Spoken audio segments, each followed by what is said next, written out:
This podcast contains discussions of child abuse, sexual repression and sexual abuse, suicide, racism, misogyny, PTSD and PTSD symptoms, and spiritual oppression and abuse, including guilt, shame, and fear.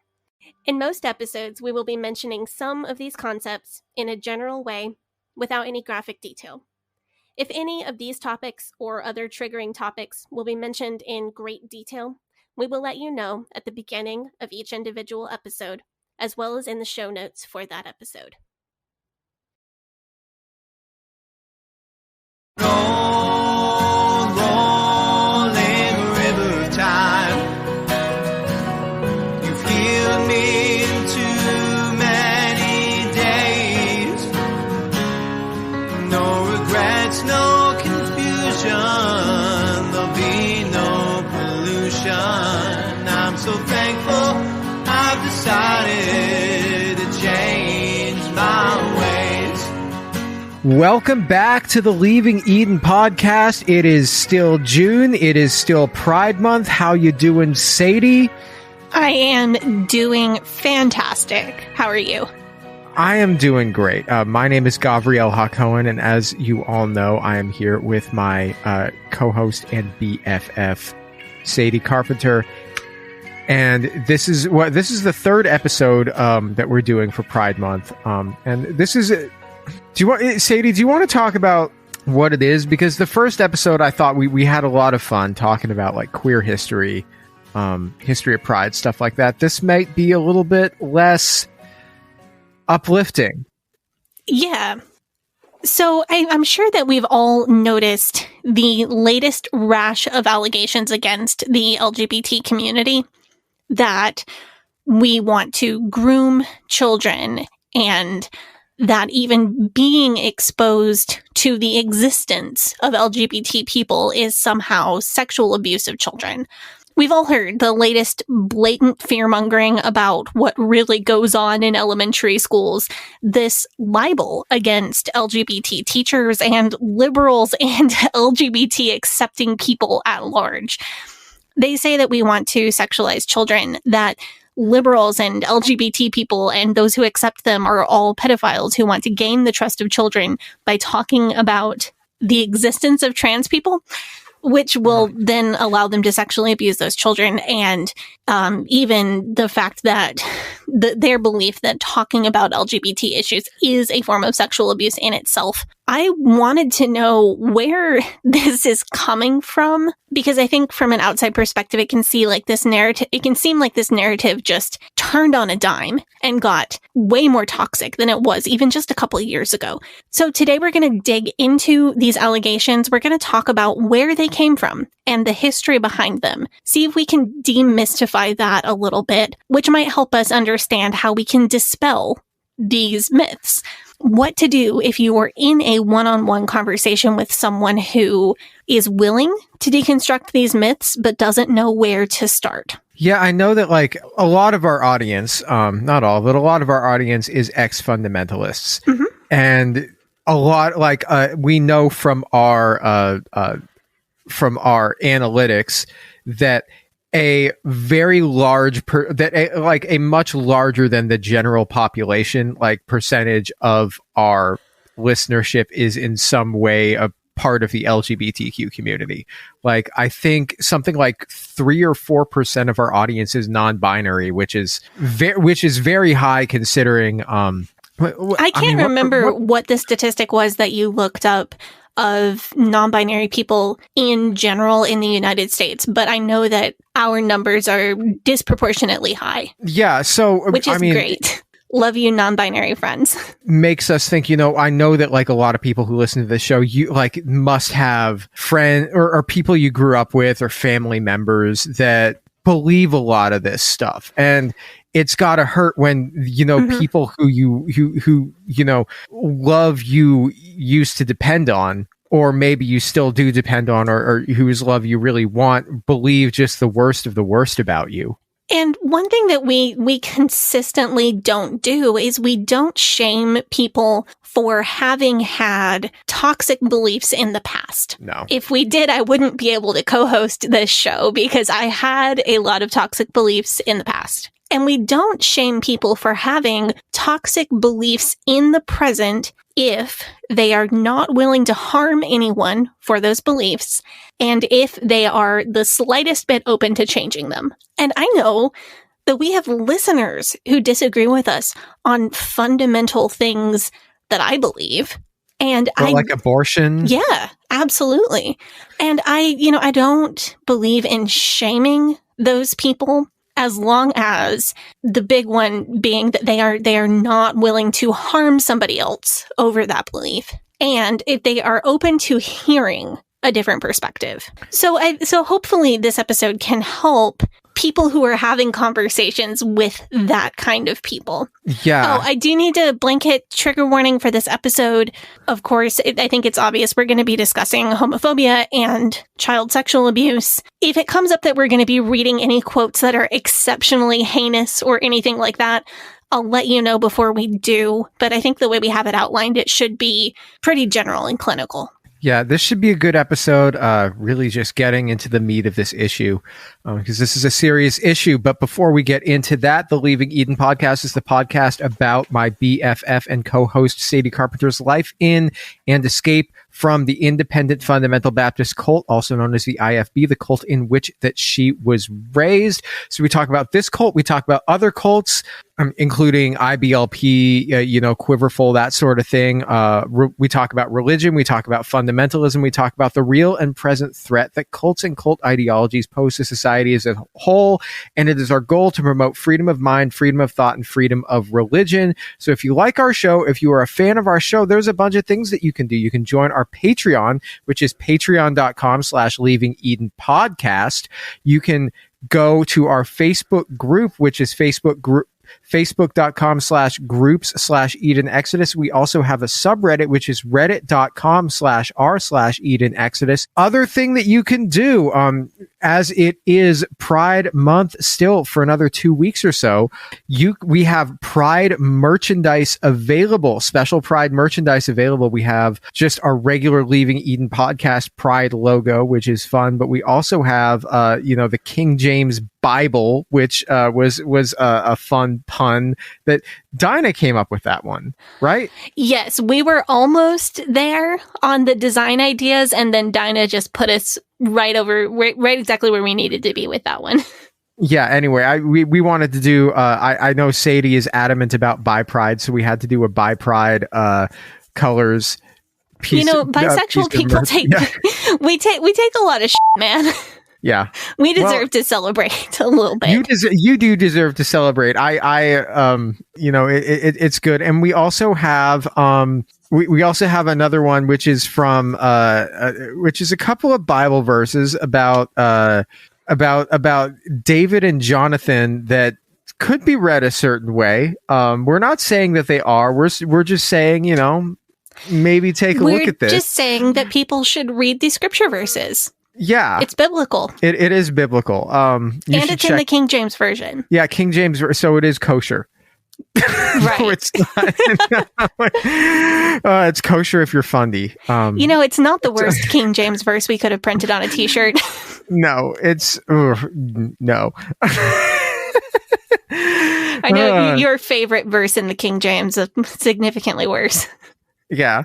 So that's it, except for that we have to thank our Faith Promise Missions tier patrons. You guys, all of our patrons, you guys are really the ones that make this show possible, but our Faith Promise Missions tier patrons, especially, they're the ones that go the extra mile.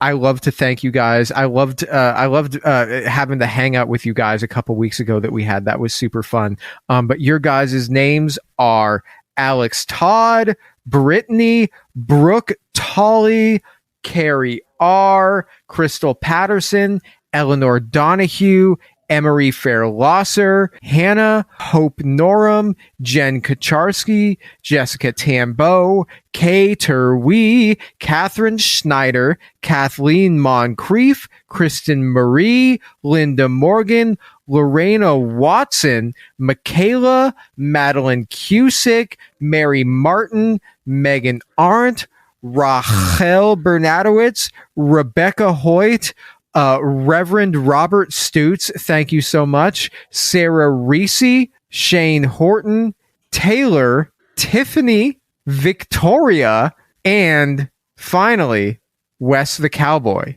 Thank you so much, Wes the Cowboy. Thank you so much to all of our patrons, and a special thank you to our Faith Promise Missions tier patrons. And thank you to everyone who sent us Pride stories. We are going to read those on air at the Leaving Eden Drag Brunch next week with Dinah Housefire to finish off this Pride Month in the only way we know how. Yes. On a positive note, today is going to be kind of maybe not so positive, but, you know, important, because it can't all just be fun and rainbows and parades. There's real pain here and there's real history. So Sadie, do you want to take us through this? So Sadie, correct me if I'm wrong. I think, like, from my observations, one of the beliefs that I have seen be sort of central to the hate that LGBT people get is that the hate is almost like a form of compassion, because they believe rather than it being an identity, it's an affliction. That's fairly accurate. And I can tell you, this is so toxic to experience in person. So for people who weren't raised like this, I want to kind of run you through the twisted logic of how they see hatred as compassion. So people who are evangelical Christians and hateful of LGBT people, they believe that being queer or trans or anything other than a cis straight person who is happy to conform very strictly to traditional ideas of manhood and womanhood is a sin. So the more compassionate people that believe this would say it's a sin that you're born with. You might see the phrase besetting sin thrown around. That means a sin that you're naturally inclined to do, and it's your duty to overcome it. These type of people might also believe that this sin can become something that you're inclined to because you're hurt or abused as a child, which we're going to talk about in depth later on. The less compassionate people who believe that hatred can be almost a good thing or almost a compassionate thing would say that this is a sin that you choose. It can be like an addiction. And usually the narrative of these less compassionate people is that you have done all the other sins. You don't get a thrill or a buzz out of regular straight sexual immorality anymore. You don't get a thrill out of drinking or drugs, so you turn to the worst sin that there is so you can get your sin fix. You. I know that is just a lot. It's also kind of telling on themselves, right? Where they think, oh man, straight sex just isn't good enough. I need some of that sweet, sweet gay sex, you know, like. I mean, and where they think that people get a perverse thrill out of doing something that they believe to be wrong. I know, like, if I do something that I believe is wrong, I don't feel good about that.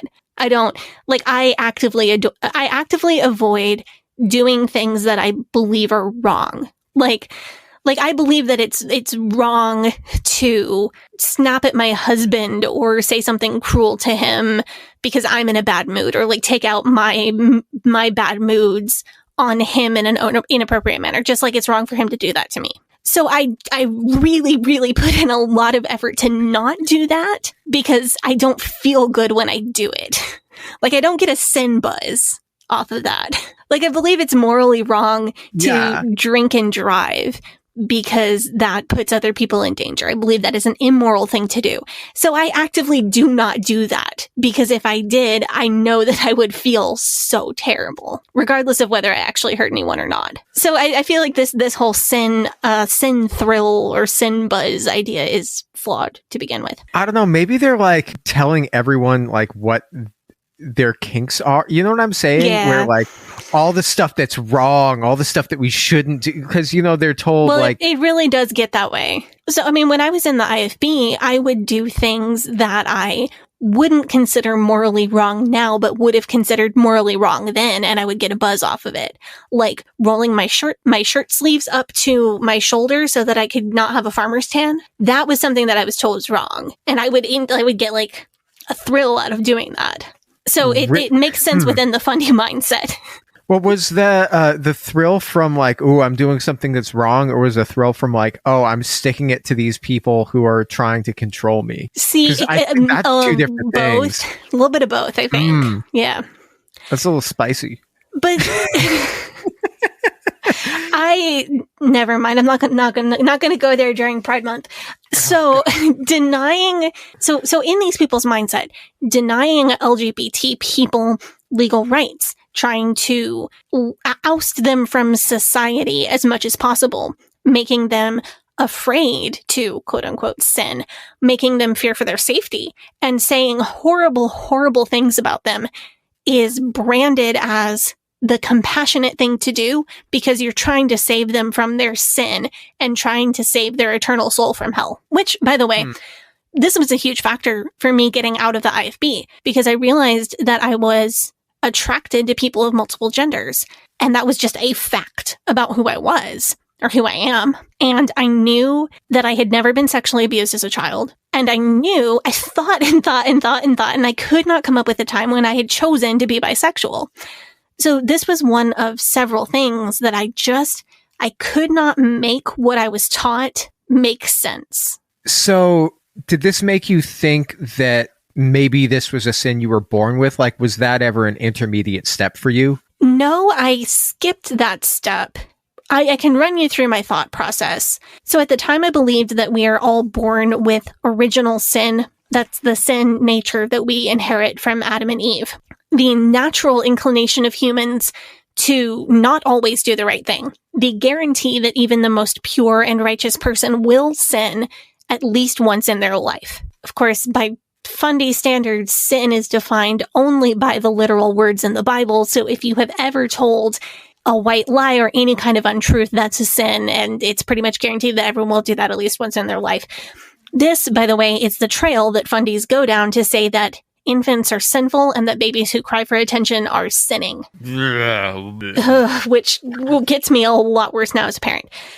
I did not see how it was fair for God to just program a person with a sin that other people didn't have. I also was taught that God's creation is perfect and that God personally chooses your hair color and eye color and height and everything else about a person before they're born. So my logic was, if God chose everything about me, down to the number of hairs on my head, which is in scripture, then God must have created me bisexual because I cannot figure out what else would have made me bisexual. And since God is incapable of sinning, and sin is always a choice, then if God chose to make me bisexual, being bisexual cannot be a sin. Does that make sense? That makes perfect sense to me. Of course, like it's like using the Bill Gothard design principle against them. Yeah, yes, exactly. Judo move. Wah! Yeah. So basically what I'm saying is that the IFB logic on this completely falls apart if you are not a straight cis person. And this is why there are plenty of Christian LGBT people in many different denominations, but I have never heard of an out LGBT person who is in the IFB, unless they're like trying to do conversion therapy or something. It simply cannot work with their teachings about sin and creation and God. And, you know, like we talked about with Shoshana, their view of homosexuality as being a sin, they're treating homosexuality as the same as pedophilia, as the same as watching adult pornography. Like those three things are all the same sin. Yeah, it's all the sin of sexual immorality. because any sexual activity that is not between a married couple consisting of a cis man and a cis woman is a sin. So everything else in the vast range of human sexuality falls under that umbrella of sexual immorality. So I'm picking up where we left off in our first Pride episode this year. We talked about how LGBT people literally always existed. And we talked about some of the nuance of how they were able to exist in society. I gave you an overview of how the first gay activism started and how that turned into Pride as we have it today. So this week, I'm going to look at the other side. I'm going to talk about the backlash to that, because as I've been studying more, I've been learning about how that early gay activism created these grooming allegations that we see now, or the backlash to it created the allegations that we see now. So the field of sexology took off from the late 1800s up until the 1930s. And for the first time, people in academia were studying human sexuality in a different way, in a more academic way, and they were writing and publishing research on this. While LGBTQ people have always existed, this is where we get a lot of the modern concepts of homosexuality. People codified and put names to behaviors that had always existed. I'm glad we did the first episode before getting to this one, because I think it's important background to understand how queer people had to stay in the closet for the most part. They were compelled by society to stay under the radar, and they had a very, very tiny amount of freedom as long as they kept every single rule all the time. I think it also gives background on why we don't see a lot of blatant anti-gay activism until the 1940s, and why we certainly don't see the rhetoric that we hear today until the 1970s. It's interesting to me, by the way, that homophobes will try to imply that being gay is some kind of new invention of the 60s, when actually openly campaigning against gay people is a lot newer than being gay. Which is why, of course, it's really fun to bring up King James to the, you know what I'm saying? Yes. I mean, they almost pseudo worship a bisexual man, yet they're hateful of bisexual people. Yeah. It's very weird. Just based on my historical knowledge, it seems to me that the anti-feminist movement was more of like the hot thing pre-1970s. Like, feminism was the thing that all of the fundamentalist and extremely conservative people hated. Like, that was this thing is destroying families and tearing down traditions, blah, blah, blah. And then suddenly the narrative shifted in the late 70s to focus so much more on hatred and fear of gay men, and then of all LGBT people. And then now the narrative is focused most sharply on trans people, although there's a lot of, people still hate feminists, and people still hate women, and people still hate gay men, and people still hate all LGBT people. But now, like, the worst of it is getting aimed at trans people. But what I really wanted to know is where specifically this allegation of grooming children comes from. I hate that word has been co-opted as a right-wing dog whistle. I hate that, because this is a legitimate concept that harms children. And now I have so many other associations with the word that are not the real definition. And I hate that. People are just allowed to do that with language. But I heard growing up plenty that gay men are all pedophiles. I had heard, like we've talked about so many times on the show, that people are only gay because they were molested as children. And this specific libel has been amplified to a whole new level this year. So that's why I felt like it was important to dig into where it came from. So we talked about this. Man, Shoshana was a great guest. Yeah, when she came on, and we read Jack Scoff's book. His whole book was like basically mental health problems are always caused by trauma in the youth and not being right with God. Mm-hmm. And that's their whole thing, is that youth trauma causes this. Youth trauma, everything that's wrong with you is caused by trauma in the youth. Right. And that's why we send our children to Christian schools, so they won't have trauma in public schools. And that's why we keep our kids in church, so they won't have time to do anything else and get into any trouble. But this echoes the conservative, which of course puts the children in positions where people like Dave Hiles and Jack Scott have access to them, which causes trauma. But this echoes the conservative Christian thought process that people are made to be LGBT by childhood adverse experiences, almost always sexual abuse, unless they take the other path of choosing to become gay after doing all the other sins. And I mean, we know that like childhood sexual abuse can absolutely affect somebody's sexuality when they're an adult. Oh yeah. But I looked into this. When I was doing research, I was not able to find any evidence really pointing to the conclusion that it can affect orientation. Like it's not going to affect like what genders of people that you're attracted to. It's just going to affect other things to do with your sexuality. Right. Yeah, but I've seen people say this before. Like I've seen people make this claim. Well, sometimes people are, gay because they, because of being molested or something like that. I've seen people make this claim, not even within the context of them being fundy. I've seen that in like the mainstream. I think it was in like the mainstream. It was just kind of a thing that people thought for a while. That's also kind of a bit of a double-edged sword because, they will then hide behind this, to defend pedophiles. Like one prominent example that I remember is R. Kelly, prolific pedophile, and now in prison, R&B singer.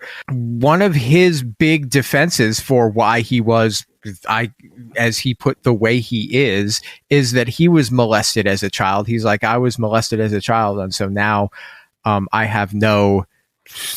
He's like, now I have this compulsion to molest underage girls, and that's sort of a thing that these people will hide behind to dodge accountability. Right. It can be an avenue to demonize people that they want to demonize and defend people that they want to defend, all at the same time. One handy tool. So the myth that gay men specifically are pedophiles, you're right. It's older than the religious right to all-out crusade against LGBT people's existence. By the way, I call this a myth because statistically, straight identifying adult men are the most likely category of people to sexually abuse children of any gender. It is absolutely a myth. But the idea that gay people become gay because of abuse, that I don't think that did start within the church, from what I can tell. So where did it come from then? It looks to me like this came from shifts in psychology. So Freud thought that homosexuality, I love that reaction noise.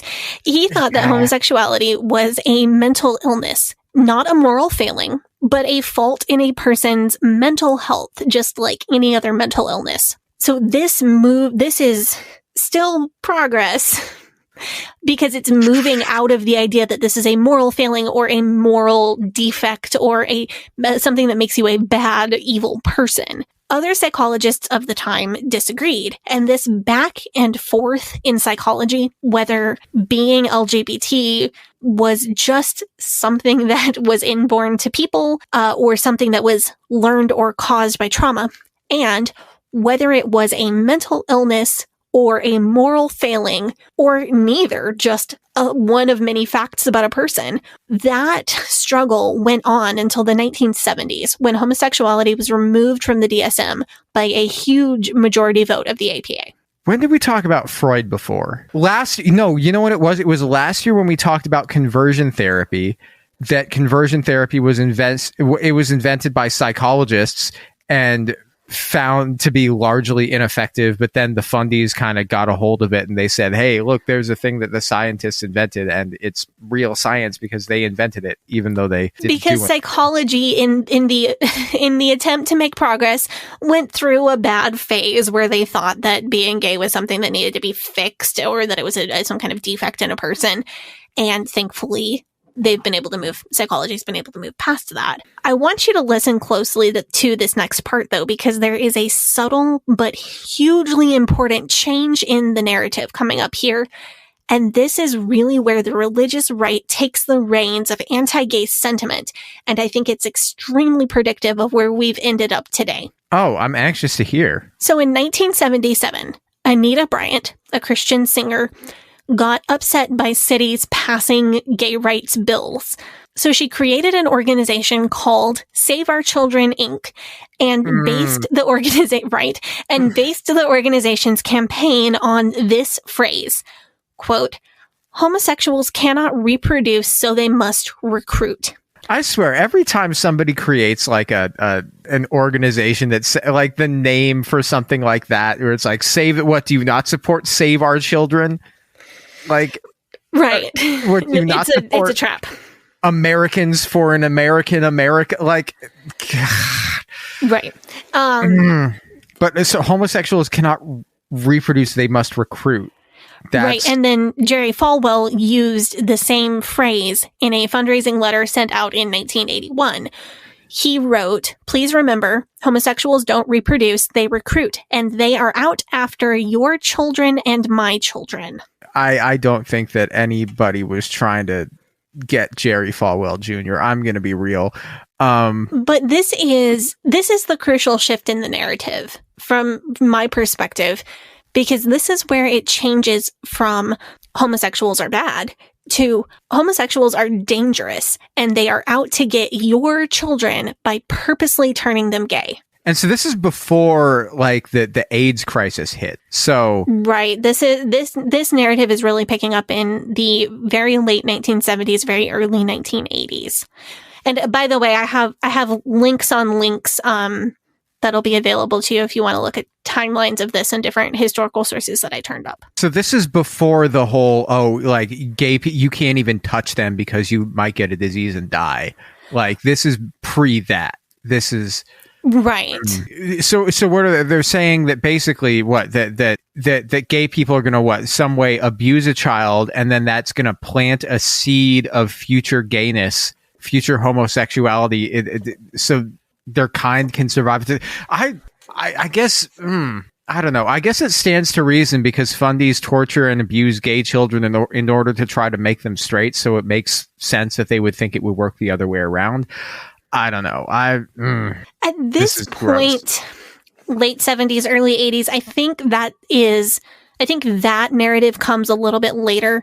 The narrative at the time is they are exposing your children to the idea of being gay and mentally coercing your children into being gay so that there are more gay people in the future. The idea that you just brought up of they are abusing children to make them gay, that's the next twist that comes along.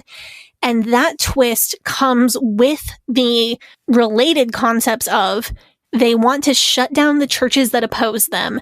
They want to close our doors. They want to eradicate the nuclear family. They want to run the government. They basically want gay people to be in charge of the world. And this may be a little bit of a sidebar, but I found something ridiculously interesting about this concept. So really? Buckle up. Okay. Apparently, there was a satirical piece published in Boston's Gay Community News, a small community newspaper, in 1987. It was a satire of anti-gay propaganda, and it was identified at the top of the piece that it was satire. I just want to read a couple tiny tidbits from this. I would read the whole thing if we had time. So here's a couple pull quotes for you. Quote, "We shall sodomize your sons, emblems of your feeble masculinity, of your shallow dreams and vulgar lies. We shall seduce them in your schools, in your dormitories, in your gymnasiums, in your locker rooms, in your sports arenas, in your seminaries, in your youth groups, in your movie theater bathrooms, in your army bunkhouses, in your truck stops, in your all-male clubs, in your houses of Congress, wherever men are with men together. We will eliminate heterosexual liaisons through usage of the Redeeming the Rainbow 203 devices of wit and ridicule, devices which we are skilled in employing.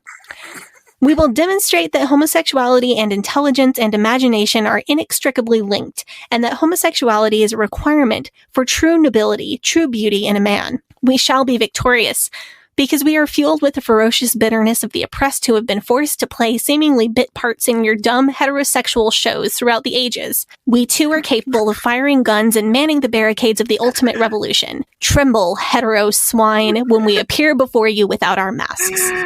Oh my God! This is like the gay version of the Protocols of the Elders of Zion. That's exactly what it is. Yeah. So this is a hoax. This is fully a hoax. And it's identified as such at the beginning. But people glommed onto it because they wanted to believe it was true. Or it's like John Todd and those Illuminati letters in Playboy. You know?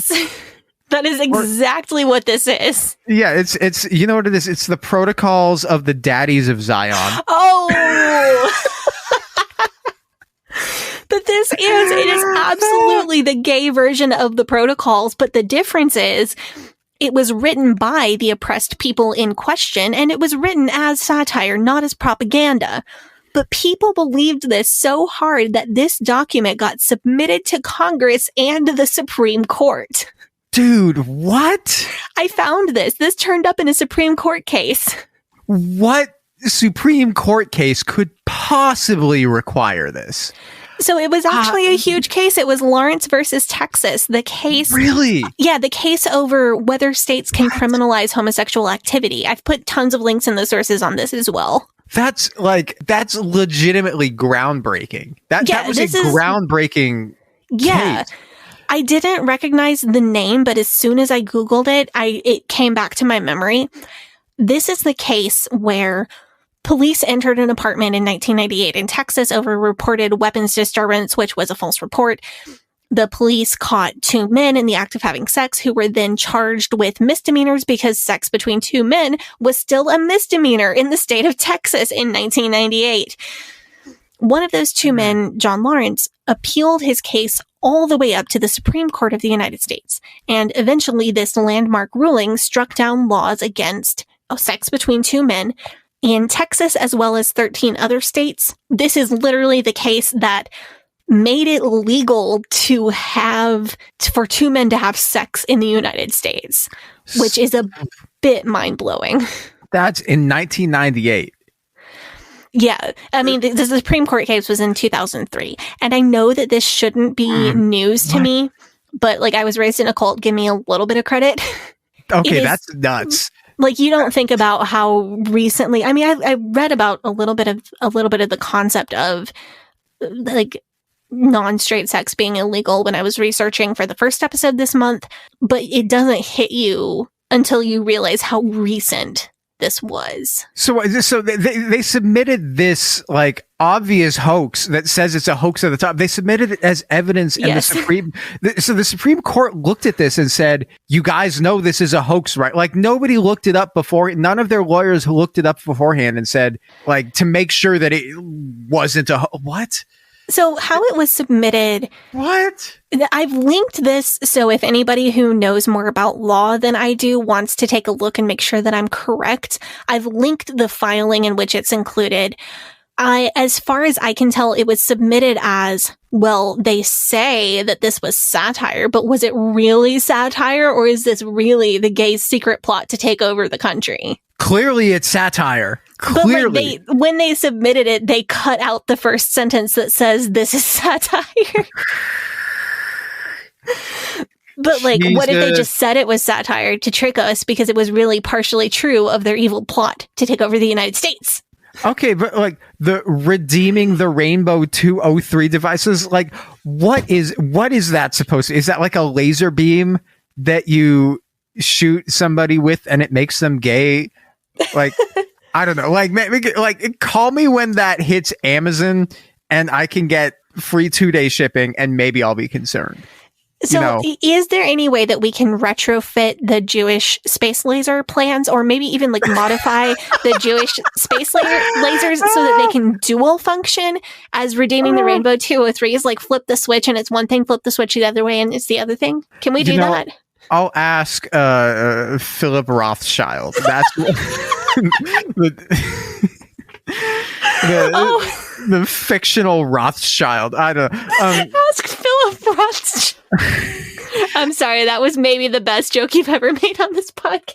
Okay, but like if this is a laser beam that makes people gay, why would they call it the Redeeming the Rainbow 203 device and not the obvious name for it, which is the Gayzer beam?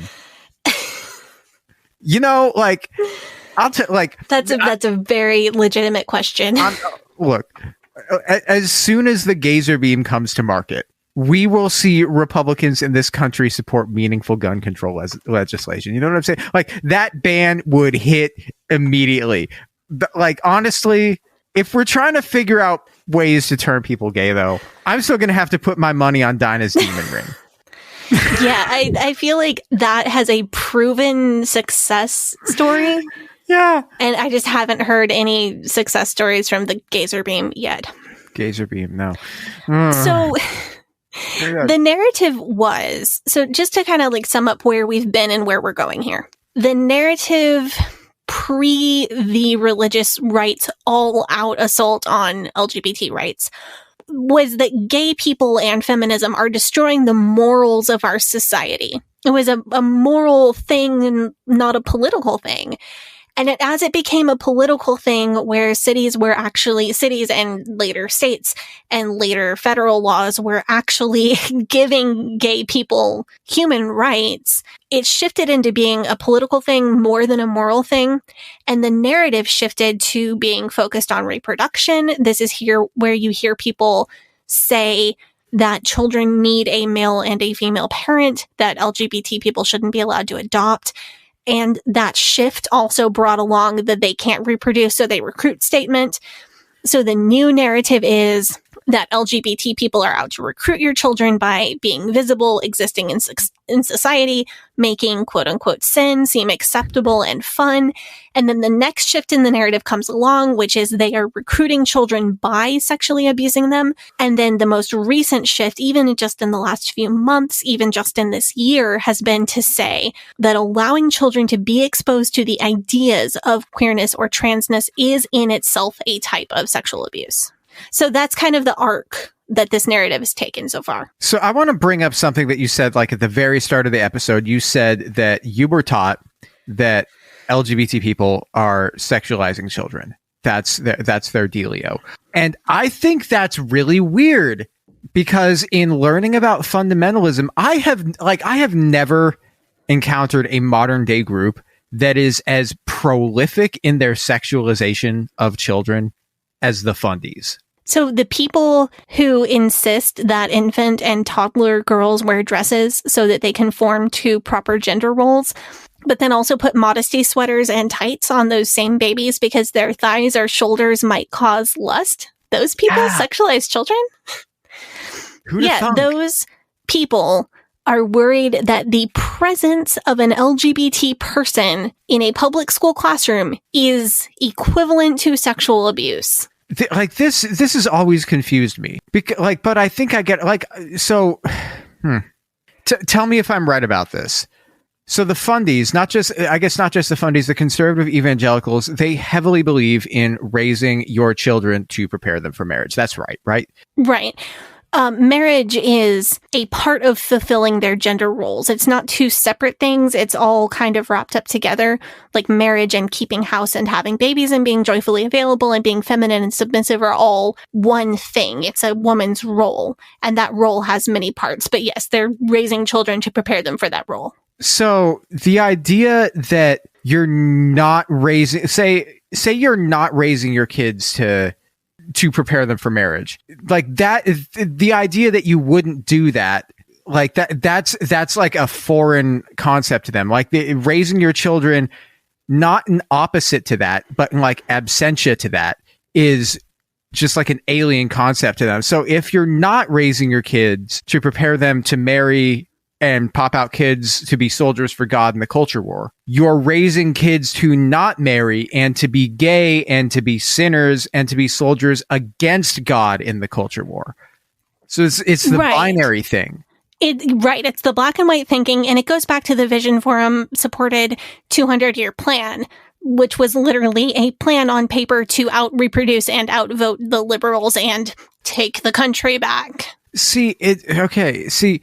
not that they have issues with grooming children.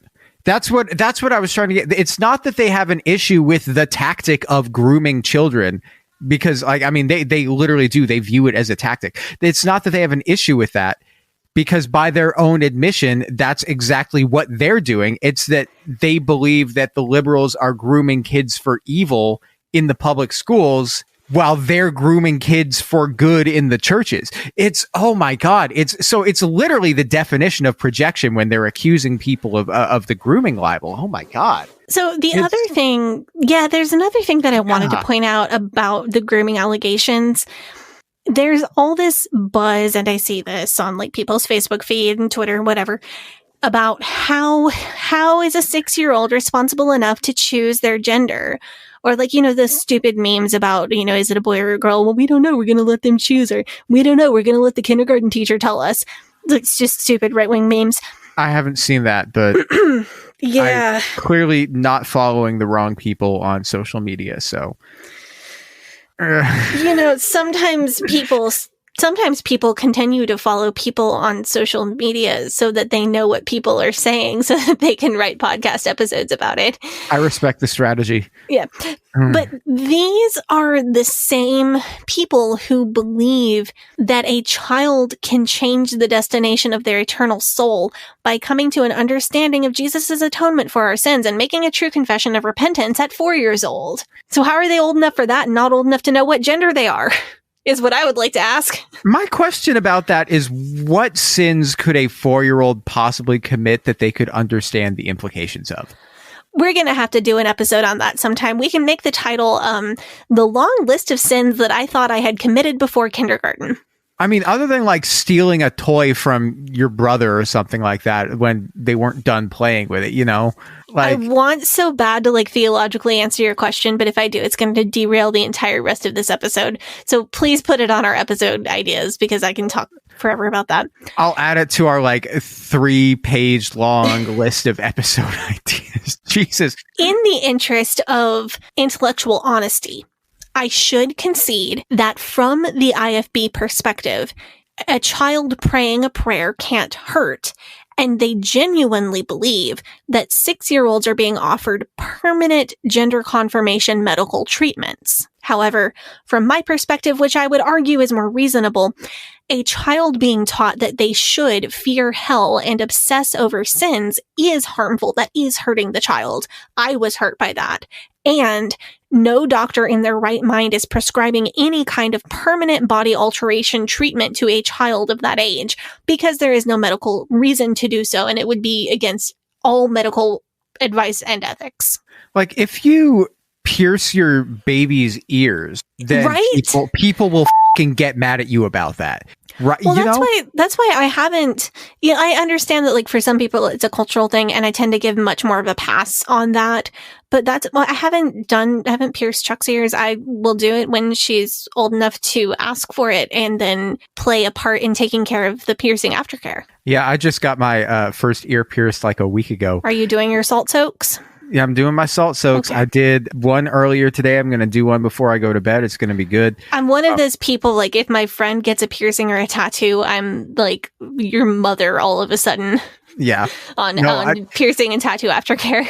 So I want to dig into this particular fear a little bit, this particular libel about very young children being given gender confirmation surgery or being given hormones, because the narrative that I'm hearing from the right is if you allow a child to be exposed to the idea that some people are trans, the child is going to transition because it seems fun, or the child is going to be socially pressured to transition. They're going to be given hormones or surgery. They're going to have their body permanently altered before they even reach puberty. And then as a teenager or a young adult, they're going to regret this transition and they're going to be left with the consequences of these permanent physical changes. That doesn't sound fun. No, well, that sounds awful. That would be an awful thing to happen to a child. And this is what? But this is what the right legitimately believes is happening when a young child comes out as trans. You'll see a lot of people, and this is where the horseshoe theory of the TERFs and the fundamentalists is extremely horseshoey. TERFs will talk about, they'll give a personal narrative like, oh, well, I was an AFAB child who wished that I was a boy because I wanted the freedom that I thought boys had. I wanted to play with trucks and wear jeans and cut my hair short. And if my parents had been modern parents, they would have sat me down and said, oh, you must be a trans boy. And then they would have pressured me into having gender confirmation surgery at a young age. And now I would have to detransition and I would never be able to have children. And this is a narrative that I've heard from TERFs and right-wing people alike. And it's simply not how any of this works. Yeah. I mean, but that's a serious question. And I guess you're a parent. How would you know if your child wants to transition, right? Like, it's because it's not going to be, oh, my 5-year-old daughter likes race cars and camping. She must want to be a boy. Like, it's not going to be like, oh, my 5-year-old son likes horses. Maybe I should buy him a bunch of pretty dresses and like chop his penis off. Like, no, that's not gonna. That's ridiculous. So I am a liberal parent who prepared for the possibility of having a trans or non-binary child before my child was born. Honestly, I was having conversations on how would we deal with this if it ever comes up with my husband before my child was ever conceived. If my kid likes toy trucks and having short hair, I'm simply going to buy her toy trucks and let her cut her hair short. I'm never going to sit my child down and suggest to my child, oh, well, I think you're a trans boy and I think we should go to the doctor and get you medicine. My kid will be exposed to trans and non-binary people throughout her life because I am friends in real life with a lot of different queer, trans, non-binary people.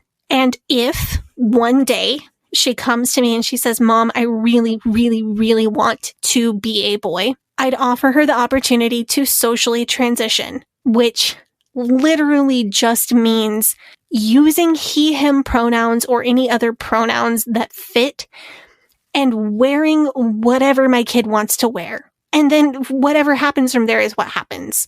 But I guess I wanted to express this in case there's any fundies listening, or for any like newer deconstructors out there who are still feeling kind of iffy about this whole topic. I want you to know where me and all of my liberal parent friends stand on this, because you're being grossly misled about our parenting and our philosophies if you think that we're just waiting for our child to express any gender nonconformity so that we can immediately jump to proclaiming them trans and offering them permanent physical procedures that will change their body forever. If you're being told that, you're being lied to about me and all of my liberal parent friends. And I want to, if that's something that you're hearing about liberal parents like me, I want to reassure you that that's not how we are. I promise that none of us would ever want that for our children, at least not me and anybody that I know, anybody that I associate with. Not to say, of course, that there aren't people out there who would willingly exploit their own children for like attention or fame or money or even like a cause that they believe in. Oh, like Jim Bob Duggar? Exactly like Jim Bob Duggar, but I was thinking of like YouTube family vloggers, but you know. I just found out that they exist. That's true, though. I am sure that there are parents who would pressure or unduly influence their children to transition at the first sign of gender nonconformity. But what I want to sincerely express to people is that is far from the norm. It really is. Yeah. Well, like they would just like almost like that. It would be like a point of pride for them to have. Yeah. Well, like I'm sure there are people who would like kind of hope that their kid would want to transition because then they would have like points in their column for, oh, look what a great liberal parent I am. Because there's shitty self-centered parents that are all kinds of political and religious views. Yes, narcissism does not have a political home. It is everywhere. Right. It is all over the place, and you get people who want the attention. And want that. Right. No, but I have gotten a lot of good, like as I've been parenting for like 15 months now, I've gotten a lot of good out of having parent friends, and the dozens of parents that I have surrounded myself with that I speak to about parenting related things. Many of us kind of had an idea of how we would treat a child who expressed a desire to transition. And out of all of those people that I talk to about this kind of thing, none of us would jump to the conclusion of like, oh, you are trans and you are going to be trans forever, and we should just steamroll right into transition at 7 or 8 years old. All of the overwhelming consensus among people like me is we would accept our child. We would offer whatever social transition that is completely reversible that the child wants to do. We would love them no matter what. And if they did want to do like gender confirmation, transition related things when they're old enough and when it is necessary, we would fully support them. But anyway, I feel like that's important because I feel like this is where I'm getting slandered as well as so many other people that I care about. Even with like the full support of your parents from like a young age, it's still a rough road, man. Like it's still not easy. Right. It's not like somebody would just be like, I'm just going to do this because like on a whim, you know, it's just like that's right. And I'm going to circle back to that. I'm glad you brought that up because I'm going to come back to that in a little bit here. It's not going to make your life easier in any way at all. Right. So the other thing that I wanted, until we get to the point in society where trans people are seen as just another variation of normal gender identity and presentation, and being trans is just the thing that some people are, just like, any other variation of normal. Yeah. So the other thing that I wanted to point out is that this particular type of turfiness reduces gender identity to external things. And this is connected to the TERF point of view that trans men are just masculine lesbians, which totally ignores the fact that gender identity and sexual orientation are two separate things, but that they're being forced to identify as male, which comes back full circle into it being a form of violence against women. This is just like how other people will say, well, when I was 5, I identified as a dinosaur. It's people who have no idea what they're talking about making up. Like, did you cry in bed at night because you didn't have claws and a tail when you were 5 years old? Did you attempt to change your voice to sound like a dinosaur at all times? Or did you attempt to change your body to look more like a dinosaur? Did you feel unable to cope when people at school didn't recognize that you were a dinosaur? No? Oh, okay, then you don't understand. Your analogy is... I feel like, right-wingers, that's like their one joke, man, that they've got, right? They have one joke. That's like, they run that to the ground. Like, have you seen the screenshot? Have you seen that? You know Babylon Bee? You know what I'm saying? You know that? So Babylon Bee, I saw somebody did a screenshot, like a collage of every time Babylon Bee made an identifies as joke in their headline. Like, and it was just like there was like 20, 30, it must have been. So it's just every article that they've put out in the last 5 years. Every fucking article, like it's just lazy at this point. Like, I mean, it's got, you know what it's got? It's gotten to I didn't do it status. It's extremely lazy. Like, I mean, except right wingers still laugh at it. You just say identifies as anything, and they'll just yuck it up because. But seriously, like, I'm trying to wrap my head around this. Like, say I'm a parent and I've got a 7-year-old who's in kindergarten, first grade, whatever. My kid has a friend from school come over to the house and they're like building Legos or something.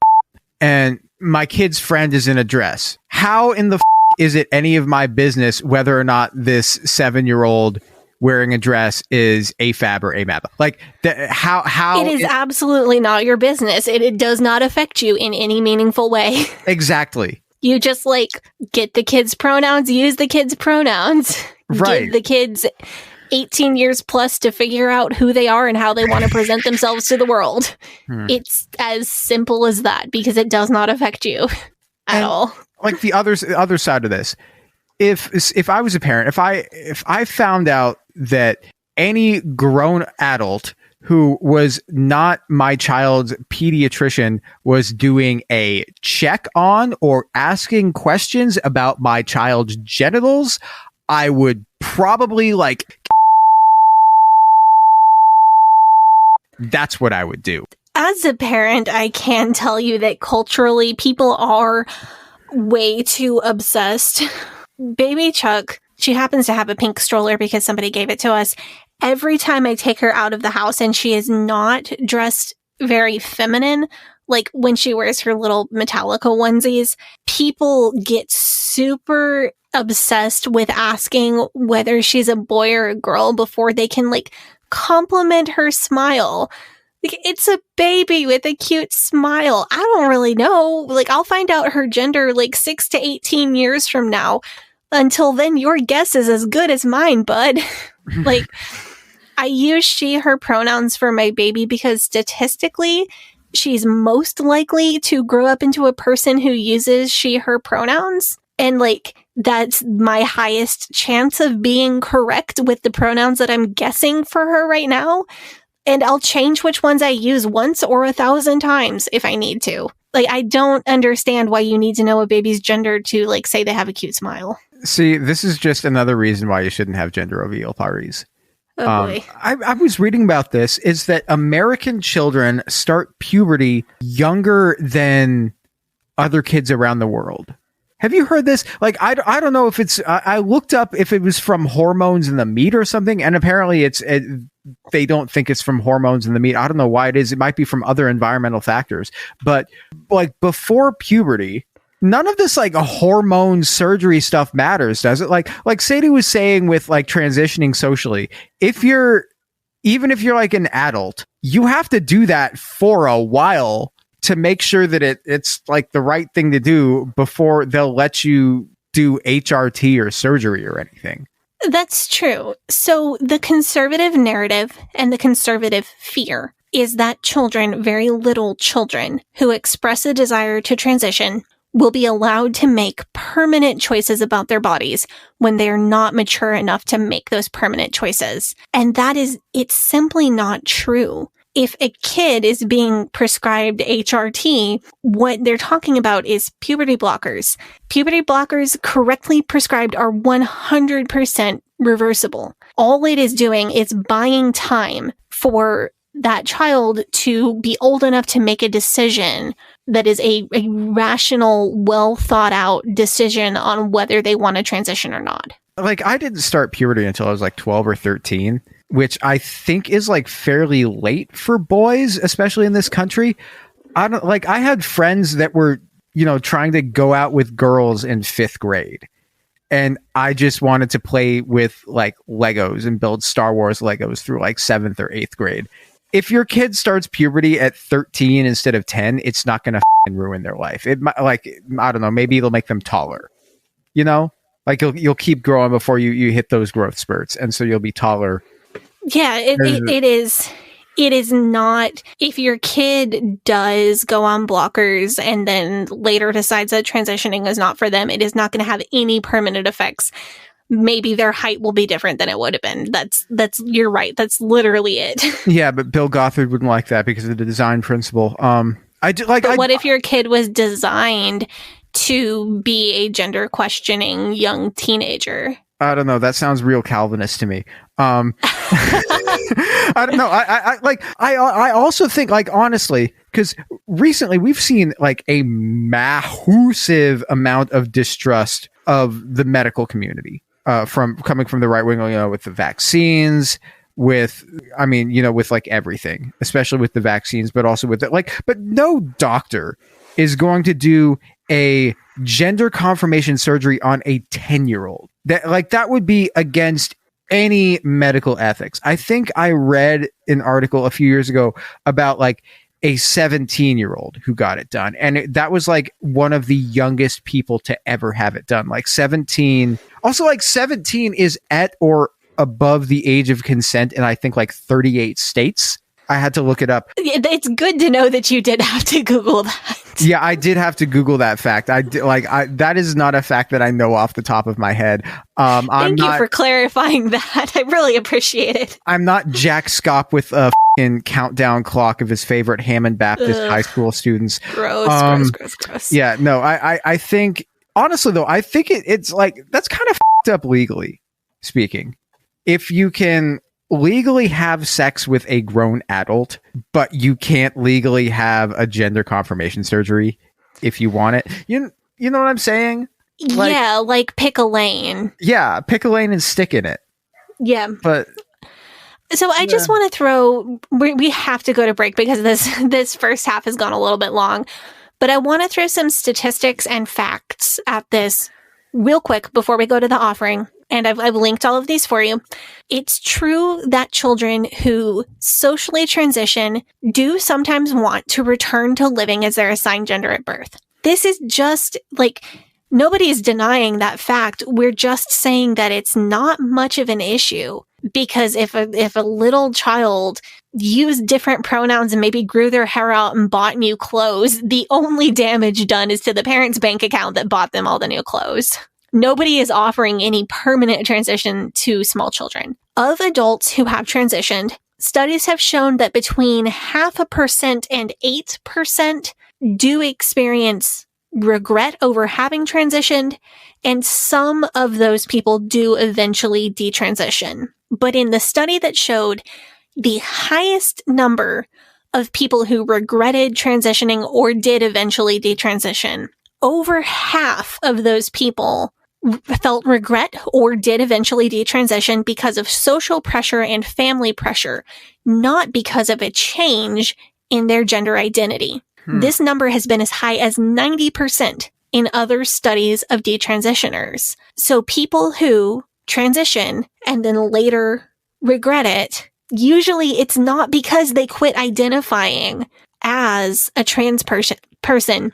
It's because it wasn't worth it to them to continue living as the identity that they really do identify as because of external pressures. So to sum all that up, detransitioning is actually very rare. It's much more likely to be a result of external pressure than a change in gender identity.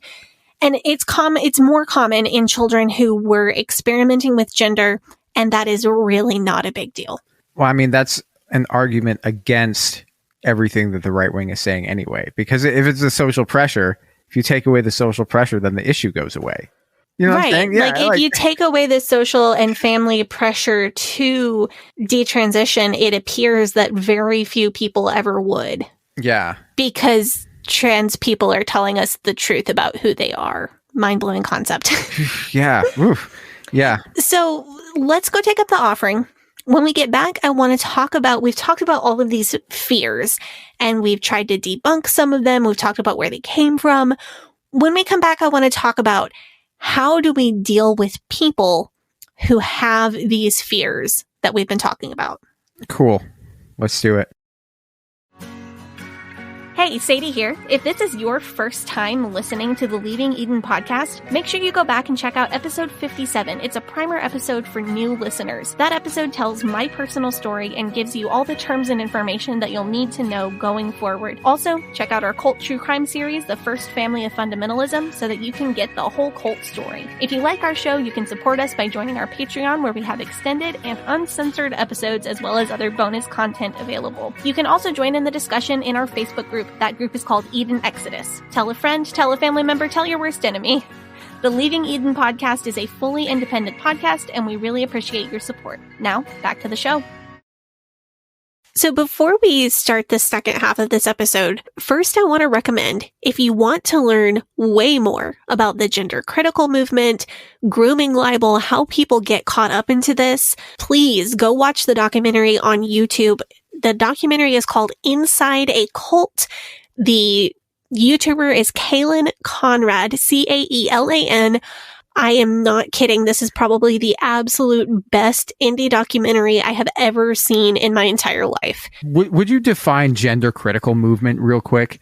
Gender critical encompasses TERFs, so trans exclusionary radical feminist, people who are ostensibly liberal but believe that trans people are not valid and like to attack trans women. But it also encompasses right-wing people who just don't believe that being trans or gay is real. So it's a broader term for all kinds of anti-trans activists. So it's basically like if you study gender theory or things like that, they're like they're reactionary to that specifically. Yes.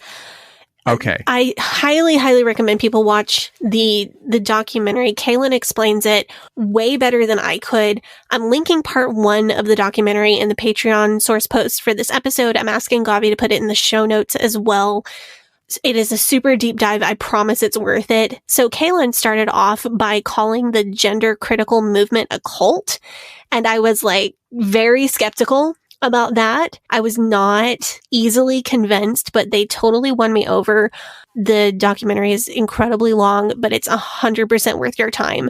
You know, I am a very busy person. I don't have a lot of time to watch YouTube videos. And if I'm recommending something, I hope you take that seriously. So before we get into talking about people who are experiencing the fears that we talked about in the first half of this episode, I feel like I am obligated to acknowledge that it does feel ridiculous to validate and kid glove someone who is afraid of things that we might see as so unlikely and so ridiculous and sometimes absolutely untrue and easily debunked. We're out here afraid for our trans friends and families' lives and safety. And these people are afraid of nebulous, scary trans women in bathrooms and 6-year-olds being prescribed hormone therapy. It's not the same. If your rightful anger over grooming, libel, and the increasing safety risks to our LGBT community members and family is too much for you to engage with these fears, that's okay. This advice is not meant to make you feel like you have to go out and fight this fight. And it's not for dealing with people who are deep into this ideology and are going to fight back and try to hurt you. It's not for dealing with people who are already out to harm trans people on purpose. This advice is intended to help you pull people on the fringe of this harmful, fearful ideology far enough out of the ideology that they wouldn't be willing to harm anyone. And then maybe, hopefully, they will want to learn even more and they would eventually become an ally. My hope is that this will help you help the people who do want to be helped. I felt that I had to make it clear exactly who this advice is for and who it's meant to help, because I don't want to come off as, respectability politics always. You must be nice to all the transphobes and all the homophobes all the time. Because I don't see that as realistic. I see some best practice tactics for dealing with a specific type of person who has been indoctrinated with these fears, but is willing to have their fears debunked if you work hard enough. And you and I have both used these techniques in real life and been successful with them. Yes, I have, and probably will again. Anyway, enjoy the rest of the episode and hope that you guys get something from it. So we are back from break, and woohoo! I would like to open up part 2 by talking about fear. So a person who is spreading grooming libel, a person who is voting against LGBT rights, a person who is posting homophobic on Facebook is acting in fear. We talked extensively in the first half about how this fear developed through the years.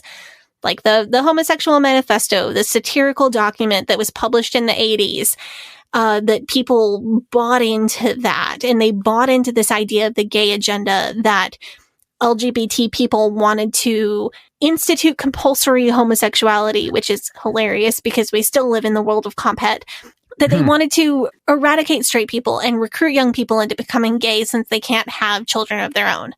This is also a ridiculous claim because plenty of lesbians used creative tactics to get pregnant before IUI and IVF and sperm donors became more mainstream. That's not the topic of this episode, but I did have to point out that that is ridiculous. So we talked about the origins of the idea that LGBT people are trying to recruit people into choosing to be LGBT, how that evolved throughout the years, into a fear that mere exposure to the existence of LGBT people will harm children. And this is now being used as a stick to attempt to beat people back into the closet and take away basic rights like being able to say the phrase, "I have a husband," at work. We talked about the fears relating to trans children and detransition panic. There's a lot more to say about that topic that we didn't have time for in this episode, but I've included some links to get you started if you want to learn more.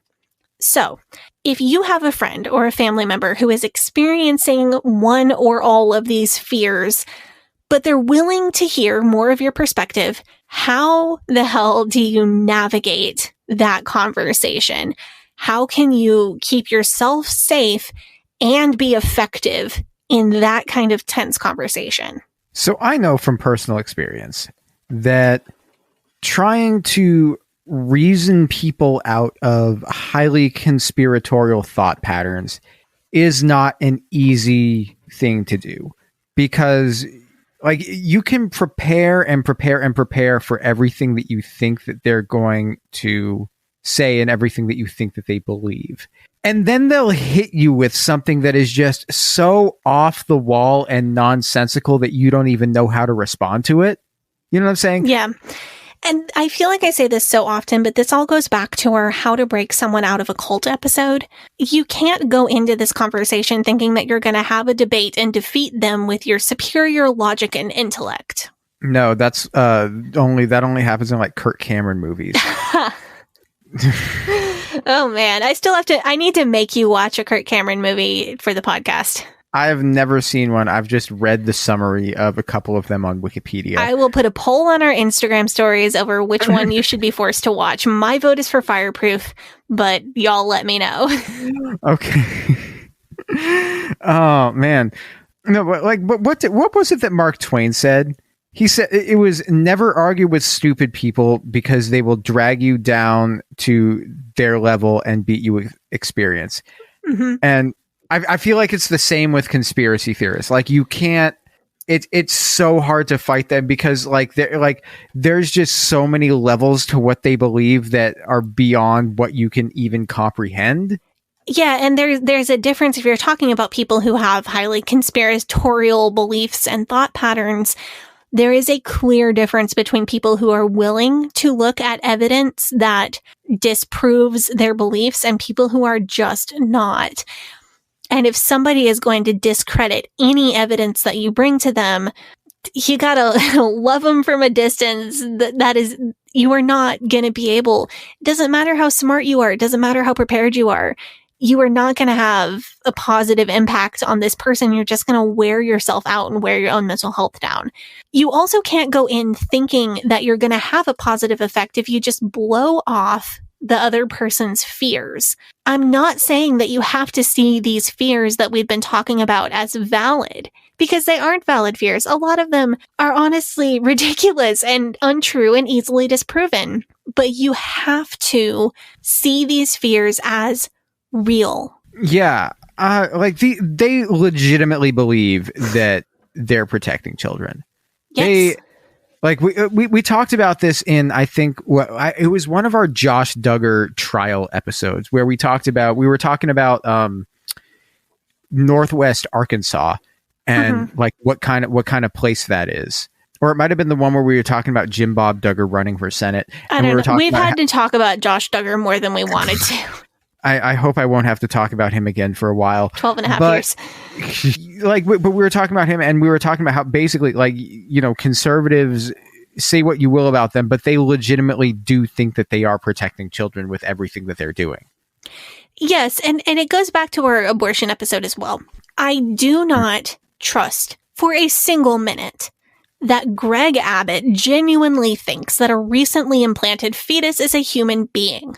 But your family member or friend who has been told that their whole life does. And you are not going to get anywhere with that conversation if you don't accept that they genuinely believe that. Even if you absolutely don't. I think it's more than fair to treat people who are leading this charge against LGBT rights as disingenuous. I do not believe that Tucker Carlson believes that California teachers are, quote, talking to 7-year-olds about their sex lives, end quote. I think that Tucker Carlson knows that this is a lie, and he is telling a lie on his entertainment show disguised as a news show for the ratings, for the fame, and for the money. We do not have to treat him and all of the hundreds of people like him with kid gloves and play the what if they're sincere game. I see no value in that. However, your friend, your family member who watches Tucker Carlson's entertainment program disguised as a news show has been instilled with a very real fear.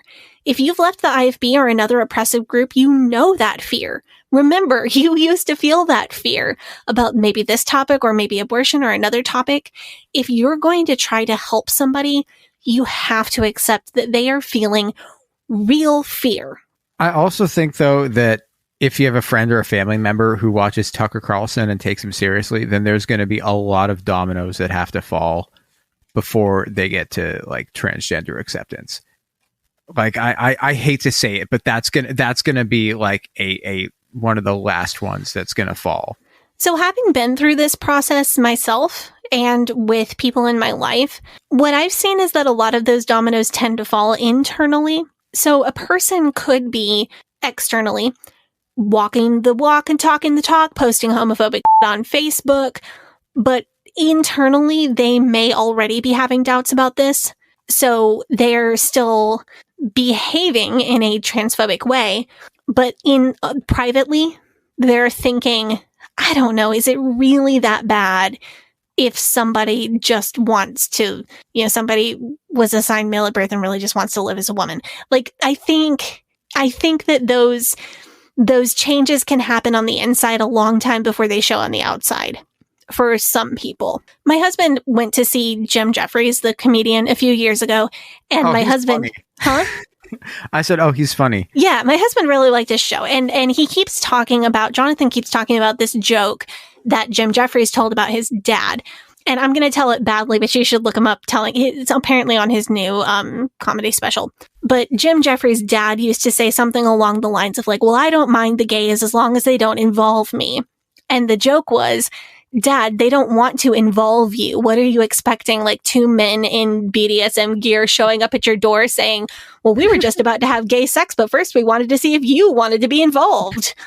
And I think a lot of the people that consume content that I would find absolutely disgusting, like Tucker Carlson, have already come around to that point, like where Jim Jeffries' dad was in their mind, where they like, well, I don't mind the gays as long as they don't involve me.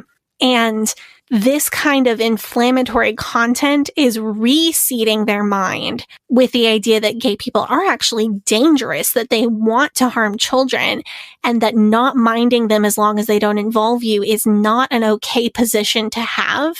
So that guy, like Jim Jeffries' dad, like that character, if he were exposed to this kind of inflammatory content, he might think, oh no, this is actually dangerous. I guess I should be worried about this. So I don't write off people just because I think the content they consume or the D-list celebrities cosplaying as newscasters that they follow on social media are reprehensible and disgusting. Because what I've seen a lot of times is that they may already be coming around to, if not acceptance, then at least tolerance internally. And they might just... They might just need someone in their other ear to balance out the content that they feel like they're supposed to be consuming. So this brings me to something that I want to talk about. Because in my time, I've known quite a few people who are socially conservative.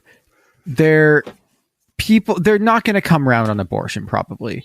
Or if they do, they're the type that would say, well, I understand why it has to be legal, but nobody in my family would ever be allowed to have one because I think it's so wrong. But maybe they've come around on gay marriage mostly because they have been convinced to see gay relationships and families as exactly the same as hetero ones, except both partners are the same gender. You know what I'm saying? Where it's so, but when it comes to like the transgender stuff, the non-binary stuff, anything outside of pure two people monogamy, they are both like cisgendered people that are in a monogamous relationship. Like they're out.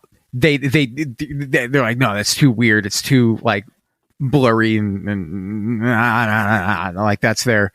So I have a couple of thoughts about this.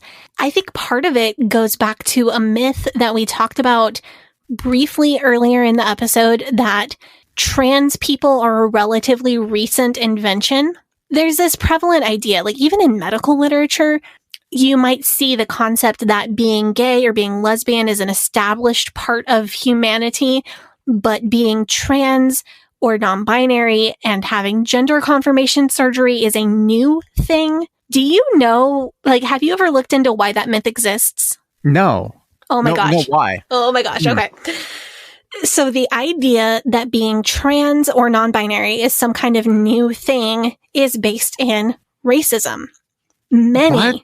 Yeah. No way. My dude. Oh my God.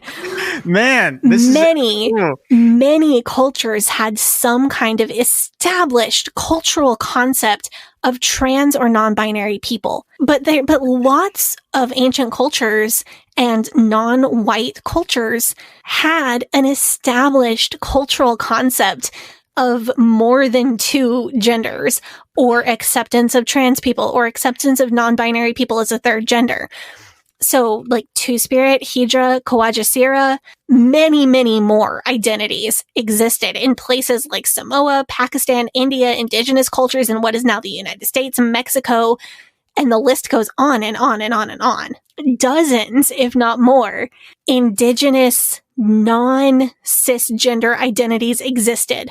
When white people colonized those places, like white Europeans, they forced indigenous cultures. One of the things that they did as a part of colonization is they forced indigenous cultures to dress in their binary mode of dress. And if you think about white European culture at the time of colonialism, dress was incredibly binary. It was male and female, and that is it. So as a part of forcing people to dress in their binary dress codes, they forced them into binary gender presentation, and they attempted to eradicate these well-established trans and non-binary identities because they didn't fit with white European morals. So yeah, wow. The idea that being trans or non-binary is new is racist.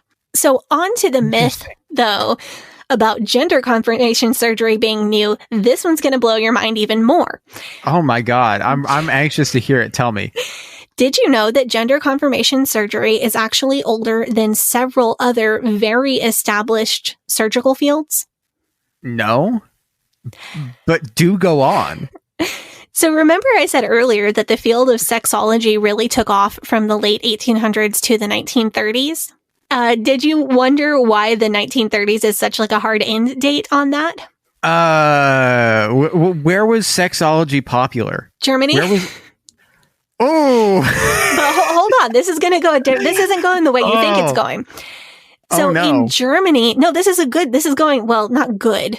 This is going a different direction than you think it is. In Germany in the 1920s and 30s is when some of the first successful gender confirmation surgeries for trans women were completed. Really? Gender confirmation for trans men was a little bit earlier, but it wasn't quite analogous to the procedures that we have today. So some of these early gender confirmation surgeries were completed by Jewish Dr. Magnus Hirschfeld and his colleagues. As far as we know, Hirschfeld did the second successful gender confirmation surgery for a trans woman.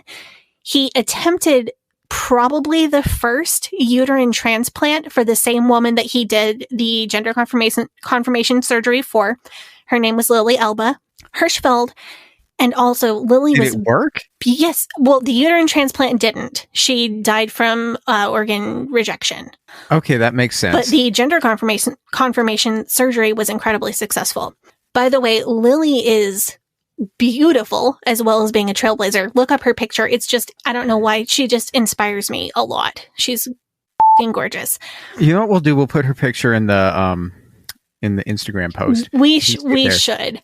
She's just, you just look at her and you're like, oh my God, she's got a story. But Hirschfeld had a sexology clinic in Germany, and he had one of the largest collections in the entire world at the time of literature about LGBT people, including tons of anthropological information on the indigenous trans and non-binary identities that I just mentioned a minute ago, as well as anthropological information on cultures that accepted and integrated same-sex relationships into their culture. This is fascinating. So gender and sexuality studies were making massive progress at that time and that place. And several of, not all, but several of the top of the line leaders in the field were Jewish psychologists and doctors. Successful gender confirmation surgeries had been done. Again, some of the absolute leaders in that, the best of the best, were Jewish. And the Nazis raided Hirschfeld's library. They burned his entire library on the topic. They destroyed the medical records of the successful confirmation surgeries that he and his colleagues had done. They tore his life work to the ground. He escaped. They set the progress in the study of trans people back by literal decades. Man. Yep. The Nazis, man. Yep. Damn. So this massive setback, because we lost his entire library. He had the biggest collection in the world at the time of literal information about LGBT people and specifically trans people. So you're saying that the Nazis came through and they were burning and destroying books that they thought had content that they found objectionable in it? Yes. That's really interesting. It is interesting. But this set back trans healthcare and mainline medical philosophy about trans people so far. And this is why we have the myth, because people think like gender confirmation surgery is just a thing that we have like perfected in the last 20 years. And it's really not. Like the surgical methods that are used now are older, and I wasn't able to find a complete list of surgeries that they're older than, but there are things that are considered standard of care that are way newer than GCS because of this tragedy, like the Nazis just like destroying Hirschfeld's life work. So that is fascinating. Anyway, that's how we got that myth. Yeah. So I do want to talk about that, like, because the talk about a lot of the talk about gender being in the mainstream, that is a fairly recent advent. So, like, as everybody knows, I grew up in Portland, Oregon, the epicenter of liberalism and the woke mob. Yeah, I went to public high school. I graduated in 2011. I think the first time I ever heard of somebody being non-binary was my senior year in high school. I think somebody who was in my creative writing class wrote a story, and there was a non-binary character. And I don't know, I didn't really get it, but I was like, oh, whatever. That's some niche thing that I'm sure I'll never have to worry about again. And I was wrong. No, but like, I didn't think about that.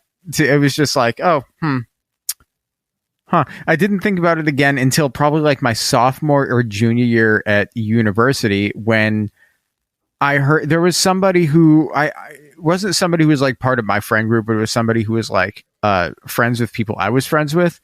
I heard peripherally that they were non-binary, and this is probably like 2013. And keep in mind that I was at like a private liberal arts school in Oregon, so it's going to be a topic of conversation there earlier than it is going to be a topic of conversation in the mainstream. And at that point, it was just sort of like tangential, because it wasn't really somebody that I hung out with. So I could just kind of ignore it if I wanted to. I'm just like not worry about it because it didn't really concern me. And of course, since then, it's become like a regular thing. But like, I would be willing to bet that a lot of these more conservative people, especially if they're older, they're like 50s, 60s, this kind of stuff doesn't filter through to them until like 2015, 16, 17, 18. And, that's the first time they're hearing about this. And the first place that they're hearing about it from is from like Fox News or from like Ben Shapiro or somebody. And so their first impression of this is going to be that it's weird, it's gross, it's alien, it's this new thing that the liberals have brewing. They're cooking it up on their college campuses, preparing to unleash it on society. And they're going to say, like, if you don't, if you don't ask somebody's pronouns when you first meet them, then that automatically makes you a bigot, and then you're going to lose your job. So this is exactly what I was talking about 2 weeks ago in our first episode of Pride Month. It's clear now that LGBT people have very much always existed. We talked about the public universal friend, who was a non-binary person in the 1700s. but it does seem new. And that's what I'm talking about. Like when we when we understand that somebody's fear reaction is real, regardless of whether or not we see it as valid, it does seem new because it is just now being acceptable to talk about more publicly. I see a similarity in how we talk about pregnancy and how we talk about postpartum mood disorders. Even some older family members of mine kind of cringe when I say the phrase like, oh, when I was pregnant with Chuck. They will only reference it as like, oh, when you were expecting. Pregnant, it's not like it's a bad word, but it's definitely seen as kind of crude. And a few generations further back, like my older relatives who have now died, would never have used the word pregnant. There were euphemisms. So it was she's in the family way. Or postpartum mood disorders, like 1 in 8 people who give birth experience PPA or PPD. And that's something that friends of mine who have been pregnant talk about extremely openly. But a few generations ago, it wasn't something that was discussed publicly. It was more of a private conversation. And further back than that, it wasn't recognized as anything other than, you know, the baby blues. Wait, so the word pregnant is considered crude? Oh, yeah. What? Yeah, this is 100% a thing with like older generations. So to bring it back, like you were talking about to non-binary people, we all know that non-binary people have existed and have been accepted in many cultures for hundreds or thousands of years. But if you're an older conservative person, you don't know that. How would you know that? You're exposed to this new idea through a very negative and scary light, and you were spot on. Like, there's a fear that if you don't bend to this, and if you aren't able to keep up with this, you're going to lose your job because you got somebody's pronouns wrong one time. Another thing that I notice is that cis people tend to be really attached to their gender, so it can be weird and scary to them that somebody might specifically feel like they don't have gender, or that they are a mixture of genders, or that they are a different gender than what they were assigned at birth. In the same way that it's just, and I kind of intellectually understand this because it is so weird to me that many people are only attracted to one gender or one gender presentation. I literally cannot understand you, straight people.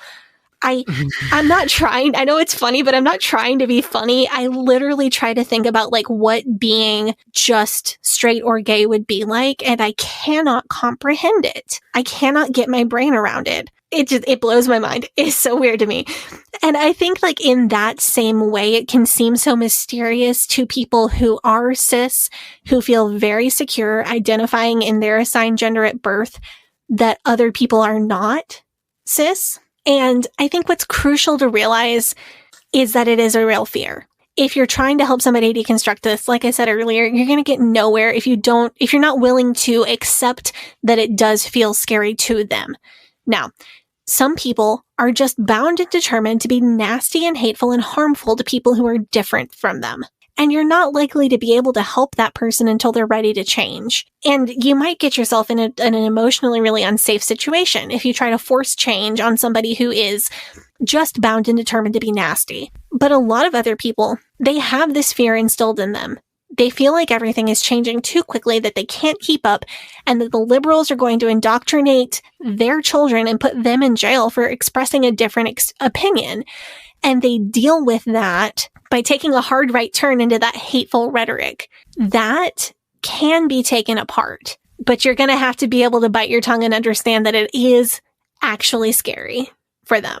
So I think there's also you know how in like the 90s and the 2000s, it was like it was seen as racist to even talk about race. You know what I'm saying? Like, you ever watch TV shows from like the 90s or like the early 2000s, and some character will be like, "Oh, I have a new girlfriend. She's black," and the guy is like, "Huh? I didn't notice. I guess I don't see that." So you know what I'm saying? Like the I don't see color ideology was very much like the hip thing until people realized that that's actually not ideal.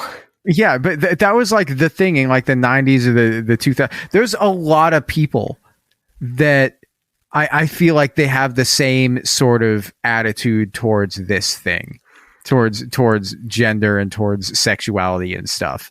Right. And if you're talking about like accepted terminology changes, at the time, I think the correct thing, like people thought the correct thing to say, like the best way to be respectful was to refer to Black people as African American. And now, like, people of color have asked us to use Black. That is the generally accepted term. We capitalize the B when writing. That's what is in the APA style guide now. That is what is the correct term now. Like, that has changed. Like, there's sort of that mentality, though, with a lot of these people, that they do not like discussing something that's like a slightly uncomfortable topic. So it's going to be the same with gender. Like, and it's like all new terminology to them. And it's easier for them to just say, F it. If my choice is between constantly figuring out what the right terminology is this week versus last week, or just not bothering with any of it, then I'll just keep using the language that I've been using for 45 years. I'm not changing now. If people don't like it, then, that's their problem. Right. And I want to speak to that, like, this week versus last week, because I think once you get a little more into the swing of things, you understand that the terminology literally usually does not change on a weekly basis. But I think we have to accept that it feels that way, especially for older people. So being afraid of saying the wrong thing, that is absolutely something that I can give advice on. I think this fear comes further down the line than the fears that we talked about in the first half of the episode. So someone has accepted that they're willing to learn, willing to possibly change some of their beliefs. We've debunked some of the fears that we talked about earlier, but their next objection, or like the next barrier to them learning, is that they're afraid of saying the wrong thing, or they're afraid that they can't keep up with the terminology. My personal opinion is that this is a barrier that has been thrown in their path by right-wing thought leaders. I think this is another fear that has been instilled to prevent people from defecting over to the other side. Well, you're never going to be able to keep up with with the terminology. It's better not to even try. And I personally, I think it's honestly kind of ageist and insulting to older people who want to be good allies, because what you're telling people is you're too old to learn new terminology. And that's not correct. I personally think that's ageist and insulting. So another thing that I see is people who are on a base level willing to learn and grow in their treatment of LGBT people, but they feel that they would be required to know, like, the difference between, I don't know, genderqueer and gender fluid and gender nonconforming, and have to understand the nuance of those identities and be able to recognize their pride flags on sight. And they feel like they're going to be judged or outcast if they don't enter the ally scene with it all figured out to begin with. I mean, I'm going to be honest, man. I don't know the difference between those. Like, I'm sure that somebody's told me what the differences are, and I'm sure that I've read it somewhere, but I think I just filled that part of my brain up with F1 trivia. And well, my point is that that's really okay, because if someone says to you, I'm genderqueer and my pronouns are they, them, you're just gonna use their pronouns. And yeah, that's all I need to know. And then if you mess something up, like, unless this person is your, like, romantic partner or an extremely close friend, you don't have to understand the nuance of their identity and be able to quote it back to them in order to be a good ally. And if you mess something up and they correct you, you're just gonna, like, say sorry and move on and, like, do it right the next time, right? Yeah. No, I've not had a problem with pronouns. I don't think the only time I've ever had issues with it was somebody told me that it's not theirs. It was something with an X, and I don't remember what it was. Yeah. Z pronouns probably. Yeah, and okay, but if somebody who is a major part of your life comes out and says that Z is going to use Z pronouns now, you're maybe going to take the time to ask their questions and learn more and make sure that you're speaking about them correctly, right? Yes. And okay, I'm going to be honest. I had to Google the conjugation for Z pronouns for that bit. This is okay. Is it Z or is it she? It's like Z. Chinese? No, it's Z. So ZE and XE pronouns are conjugated differently, but generally pronounced the same, at least in my experience. Wait, so there's multiple pronouns that are spelled differently, but pronounced. Yeah, because it's just a stylistic choice. I am not super fluent with Z pronouns because I don't know anybody who uses them, so I don't know it off the top of my head. This is like a person I met one time, right? Like at a thing, and I was just like, okay. Like I was playing like a showcase, and this was another musician, and I'm just I don't know how to. But I know you, and I know that if somebody who you do interact with on a regular basis used a neopronoun that you weren't familiar with, you would take the time to learn it. Yeah, I'd put in the effort. Like there's other ones too. I just can't remember them. What they are, but I know that they exist. So the good thing about neopronouns can be. I mean, I'm hearing like a tiny bit of fear in your voice that like. You don't know how to use all of the different neopronouns. I don't even know what they are, man. Like So the good thing about them is that they almost all follow the same conjugation that's very familiar to English speakers who are fluent with he, her, and they pronouns, he, she, and they pronouns. So once you learn one set of neopronouns fluently, it's a lot easier to pick up the other sets when needed. The only ones I'm really fluent in are V pronouns and fair pronouns, because those are sets of pronouns that correspond to actual humans that I know. Do these neopronouns, is there like a specific identity that uses one set of neopronouns and then a different one that uses a different set of No, these are sets that might be most commonly used by non-binary people, but they can also be used by cis people who don't want to be identified with gendered pronouns. This is like how I use both she and they pronouns because I don't care if people identify me as a feminine person, but I also don't care if people identify me in a genderless way because I feel like either one is fine. The fact that you had to Google the Z pronouns, though, that I guess that does make me feel a little bit like vindicated in my inability to remember them. Because like you're like you like are. I'm the designated person who knows about this stuff for a lot of people in my life. Yeah, and you had to Google it. Okay, I'm also the person who understands crypto. Why do I never get credit for that? Because you don't spend a lot of time explaining crypto to people. I could. It's just nobody asks me. All anybody wants to ask me about is pronouns. Nobody ever wants anybody to explain to them how crypto works, okay? Like, nobody has ever. We should do a Patreon episode where I get drunk and explain crypto. We could just, like, dress you up in, like, a backwards baseball cap, dress you up as, like, a frat dude, and take you to, like, a party at PSU. Then you can explain crypto to as many people as you want, and they would just, like, have to listen to you. They'll draw on, like, a fake, like, a chin strap beard. This sounds amazing. Yeah. So here's the thing. You said that you feel like it makes you feel validated that you have a hard time remembering all the neopronouns because I had to Google a set of neopronouns. Yeah. Here's the thing. You can use this to your advantage if you're talking to somebody who's nervous about neopronouns or who doesn't get neopronouns. Tell this person that you're talking to that lots of allies, lots of LGBT people themselves don't know how to use every single neopronoun set. Tell this person that your favorite super liberal podcast host had to Google it. You tell them to learn to use they, them fluently because that is a thing that people need to know. That's the one that you see. That's the one that, like, the other ones are niche. It's the most common non-binary pronoun set. Teach them to use they, them fluently, and don't worry about neopronouns right this minute unless somebody in their life currently uses a certain neopronoun set. Teach this person that you're talking to use someone's name instead of their pronouns if they're still practicing and they're really, really struggling and they're really afraid that they're going to mess it up. And teach them how to react when they do mess it up by quickly correcting themselves and moving on calmly. Tell this person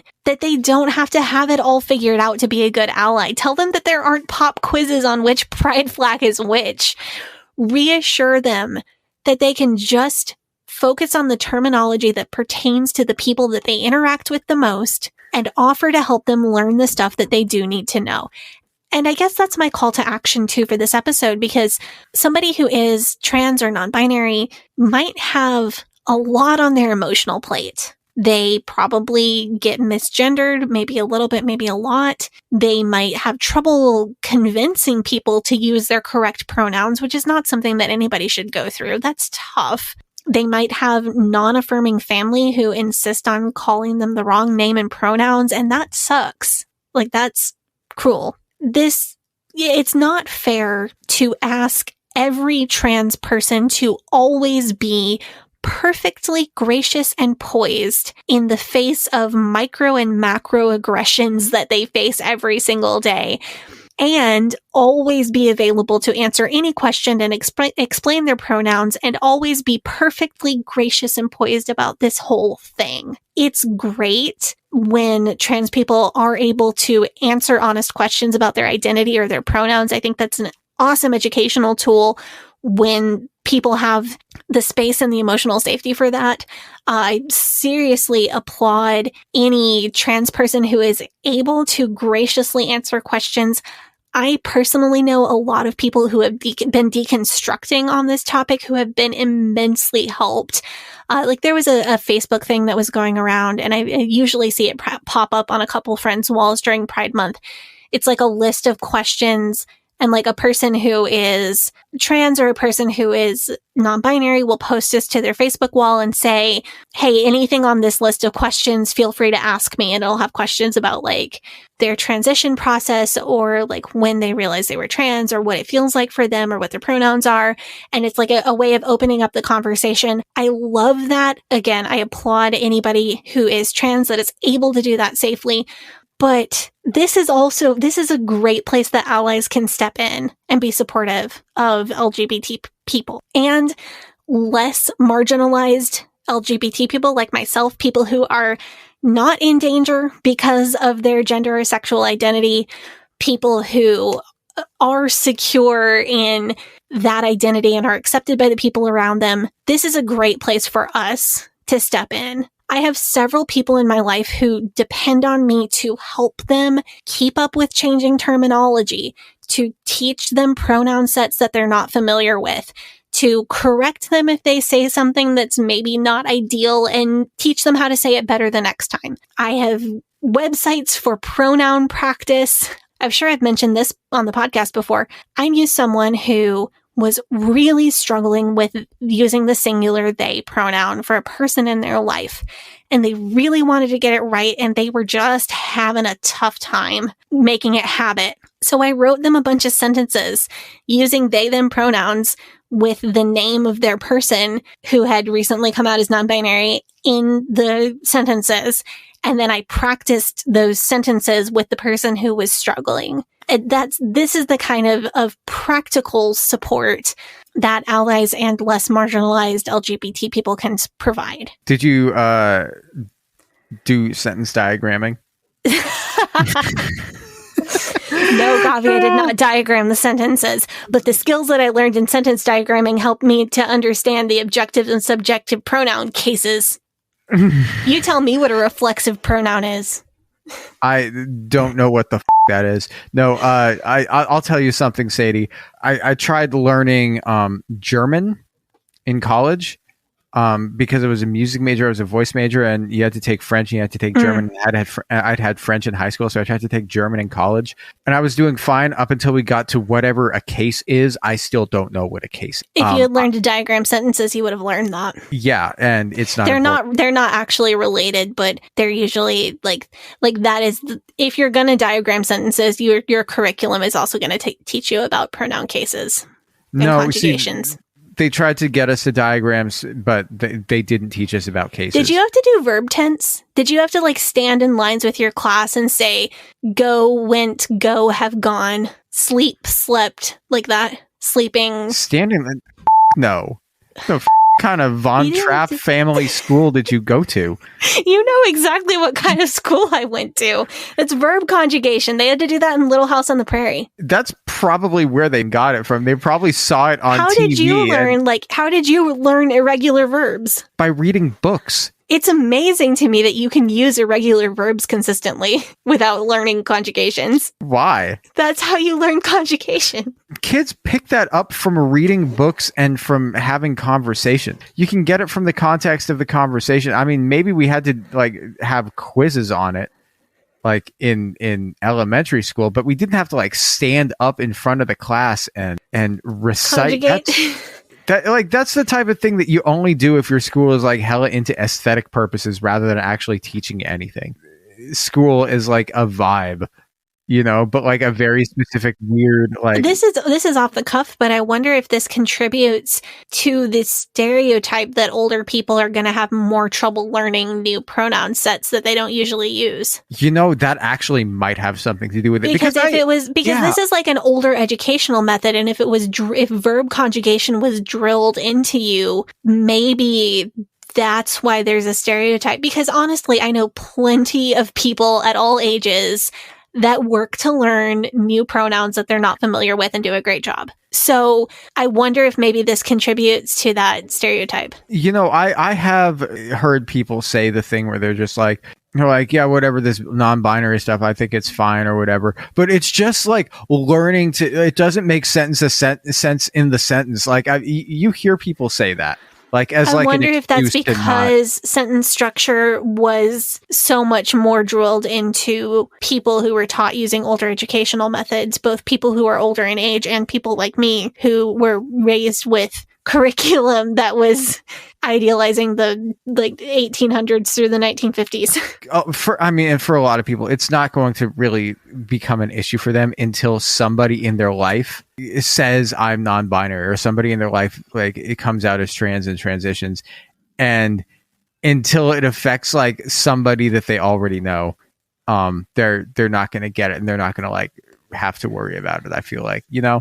That's true. I understand though that it can be so much for the person who did transition to also be the person who answers every question and explains things and works on pronouns. And I think if you can help out as an ally to that person, if it's safe for you to do so, if you have the space to do so, I really suggest that you do. As far as helping people understand trans people, I found one very basic strategy that works on people that really are ready to learn. Gavi, do you remember the questions that Sam sent you for Pride last year? Like, how did you know you were straight? Or what did your parents think when you came out as straight? Sam, I remember Sam because of name as pronouns. Yes, and because Sam sent you an amazing list of questions. It was a great list of questions. It was really good. So I knew somebody who was really struggling with understanding, like, this person really wanted to accept trans people, but they felt like they were hung up on why trans people transition. It was like, why can't, like, his objection was like, why can't somebody just be a very feminine man? Why does this person need to be a trans woman? Like, why do they need to be seen societally as a woman, not just a man who's really feminine? And I finally just went around in circles, and I finally just asked him, well, how do you know you're a man? And why is it important to you that society sees you as a man? Why does that matter? If somebody called you a woman, would you correct them? And that kind of line of questioning really helped get through to him. And which surprised me a little, but that seems like such a basic strategy. But when somebody is in that space of listening and ready to learn, it really can help. It's just sometimes it's the simplest things. And it's the right timing because it's situational awareness. Because if you ask somebody that who is not ready to learn, it's going to lead to frustration. But I think the whole point of this episode is like, there are people who are ready to learn, and use your discernment and try to figure out which is which. I think a lot of people listening to this show, they've had the experience of, somebody, like say maybe it's a friend, maybe it's an acquaintance, somebody who you run in the same circles. You see somebody posting messy on Facebook, and they're saying, I'm so depressed. I feel like my life has no meaning. I'm totally lost, and I really need support.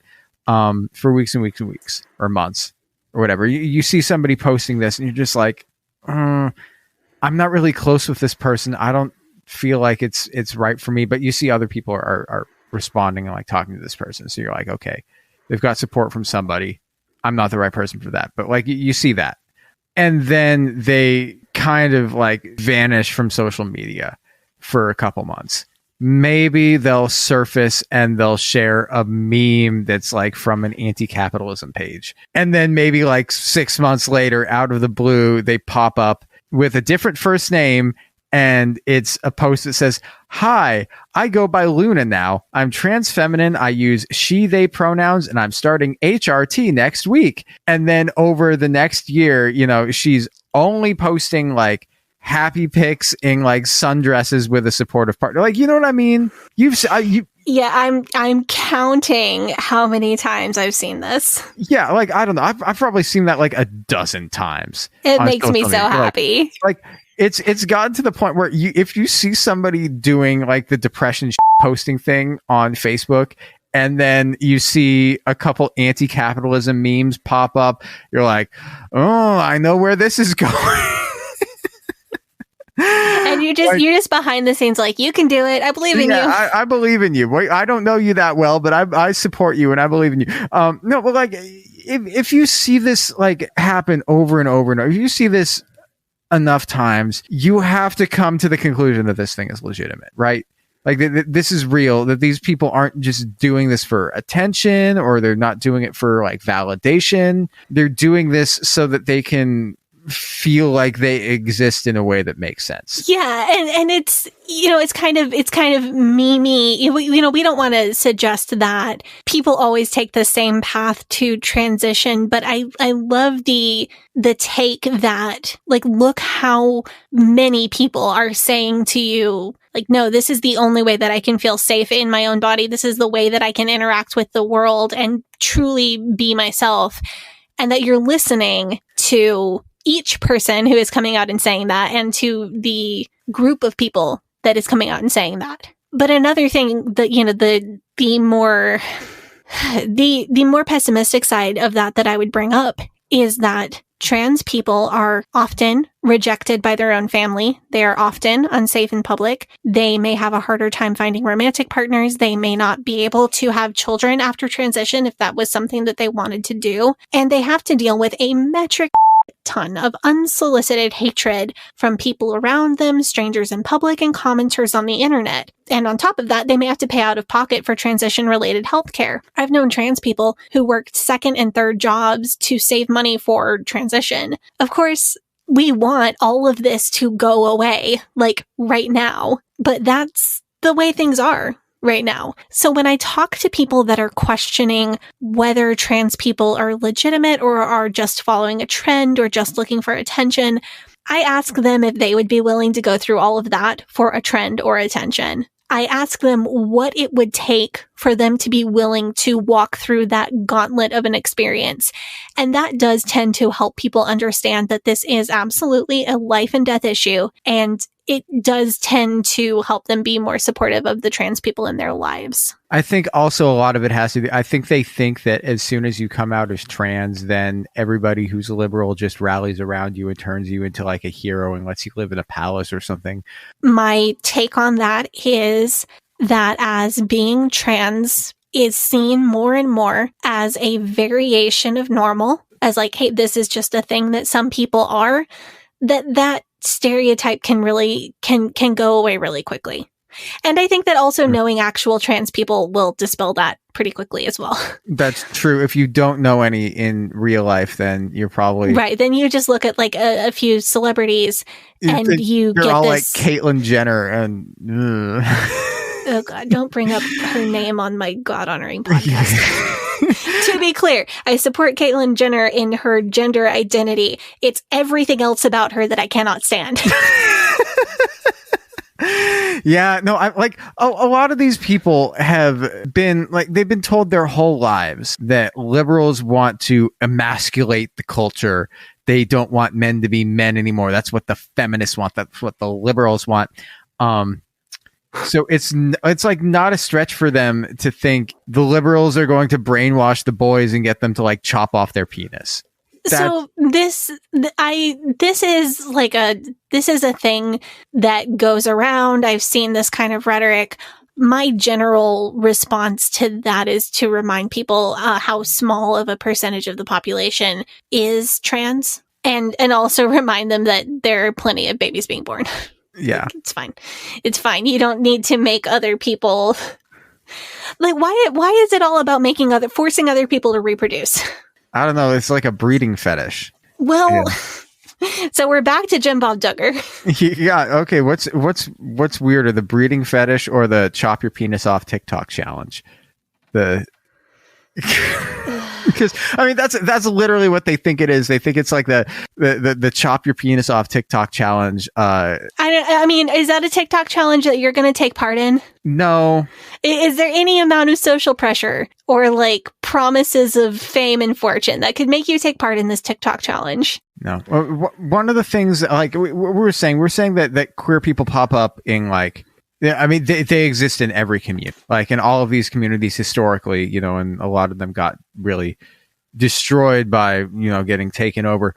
So it's not like an issue like racism where you don't really have to worry about having conversations about racism if you live in a town that's like 93% white. You know what I'm saying? Like you can't move away from queer people. They're going to be a certain percentage of humanity across the board, no matter where you live. So you can only move to a place where they're not accepted and they have to live in hiding. And I guess that's your choice. If you really want to make that choice, if you're really dead set against this stuff, but it's not great. That's not a great choice. I really believe that I know that there are hateful and awful people in the world that are never going to listen, that are never going to change. But from my own experience and from my relentless optimism, I truly believe that there are people who are open to change. And I can't quit believing in people's ability to change. So if I could bring it all down to this, if I could bring it all down to one thing, I hope that this episode has been helpful in understanding where these fears come from and how we got to the point that we are at with the libel that is being spread about LGBT people and specifically trans people in the media. I hope I've been able to set you on a good path when you do talk with people who have had these very real fears instilled in them by either the media they consume or the people that they listen to. I hope this knowledge is useful while you're out there being a voice for the LGBT community. And I hope this empowers you to do what you can where you can. That was very well put. Thank you guys so much for tuning into this episode. I guess we forgot to say this at the top of the episode, but with any of the Pride Month themed merch that we have for sale, the profits that we make from the sale of that merchandise is going to, where's it going?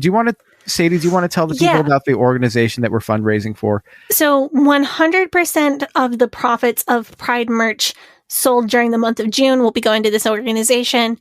The organization is Point of Pride. They provide access to transition-related healthcare to trans people.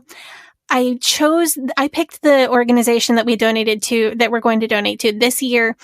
I chose them because they do both micro grants and very large grants. So they have large yearly grants that fully cover the cost of somebody's gender confirmation surgery. But they also have micro grants that go throughout the year to help trans people access HRT through an online app that is able to prescribe in states where access to HRT is difficult. They also provide free binders and shapewear to trans people year-round. Access to transition I think it's obvious that this is a lifesaver mental health-wise for trans people who want to live their authentic lives in a happy way, in a way that they are happy with. But this can also be a more literal lifesaver in places where it's not safe to get clocked as a trans person. This can help people feel more safe doing their daily activities as well. So I love this organization because I like the mix of larger and smaller financial grants that they're able to give. And I liked the mix of direct action and activism that they do. So, again, 100% of our Pride Month merch sale, or our Pride-related merch sales for the month of June, will go to this organization. All right. And you can follow the podcast on Facebook and Instagram at Leaving Eden Podcast, on Twitter at Leaving Eden Pod. You can join our Facebook group, which is facebook.com/groups/Eden Exodus. You can join our subreddit, which is reddit.com/r/Eden Exodus. Sadie, do you want to plug your socials? Yeah, you can follow me on Instagram at Sadie Carpenter Music, on Twitter at Hell Yeah Sadie, and on TikTok at Sadie Carpenter 1. And you can follow me on Facebook, Instagram, and Twitter at GAVRIELHACOHEN. Thank you so much. You guys have a great day. Happy Pride, everybody. Bye-bye.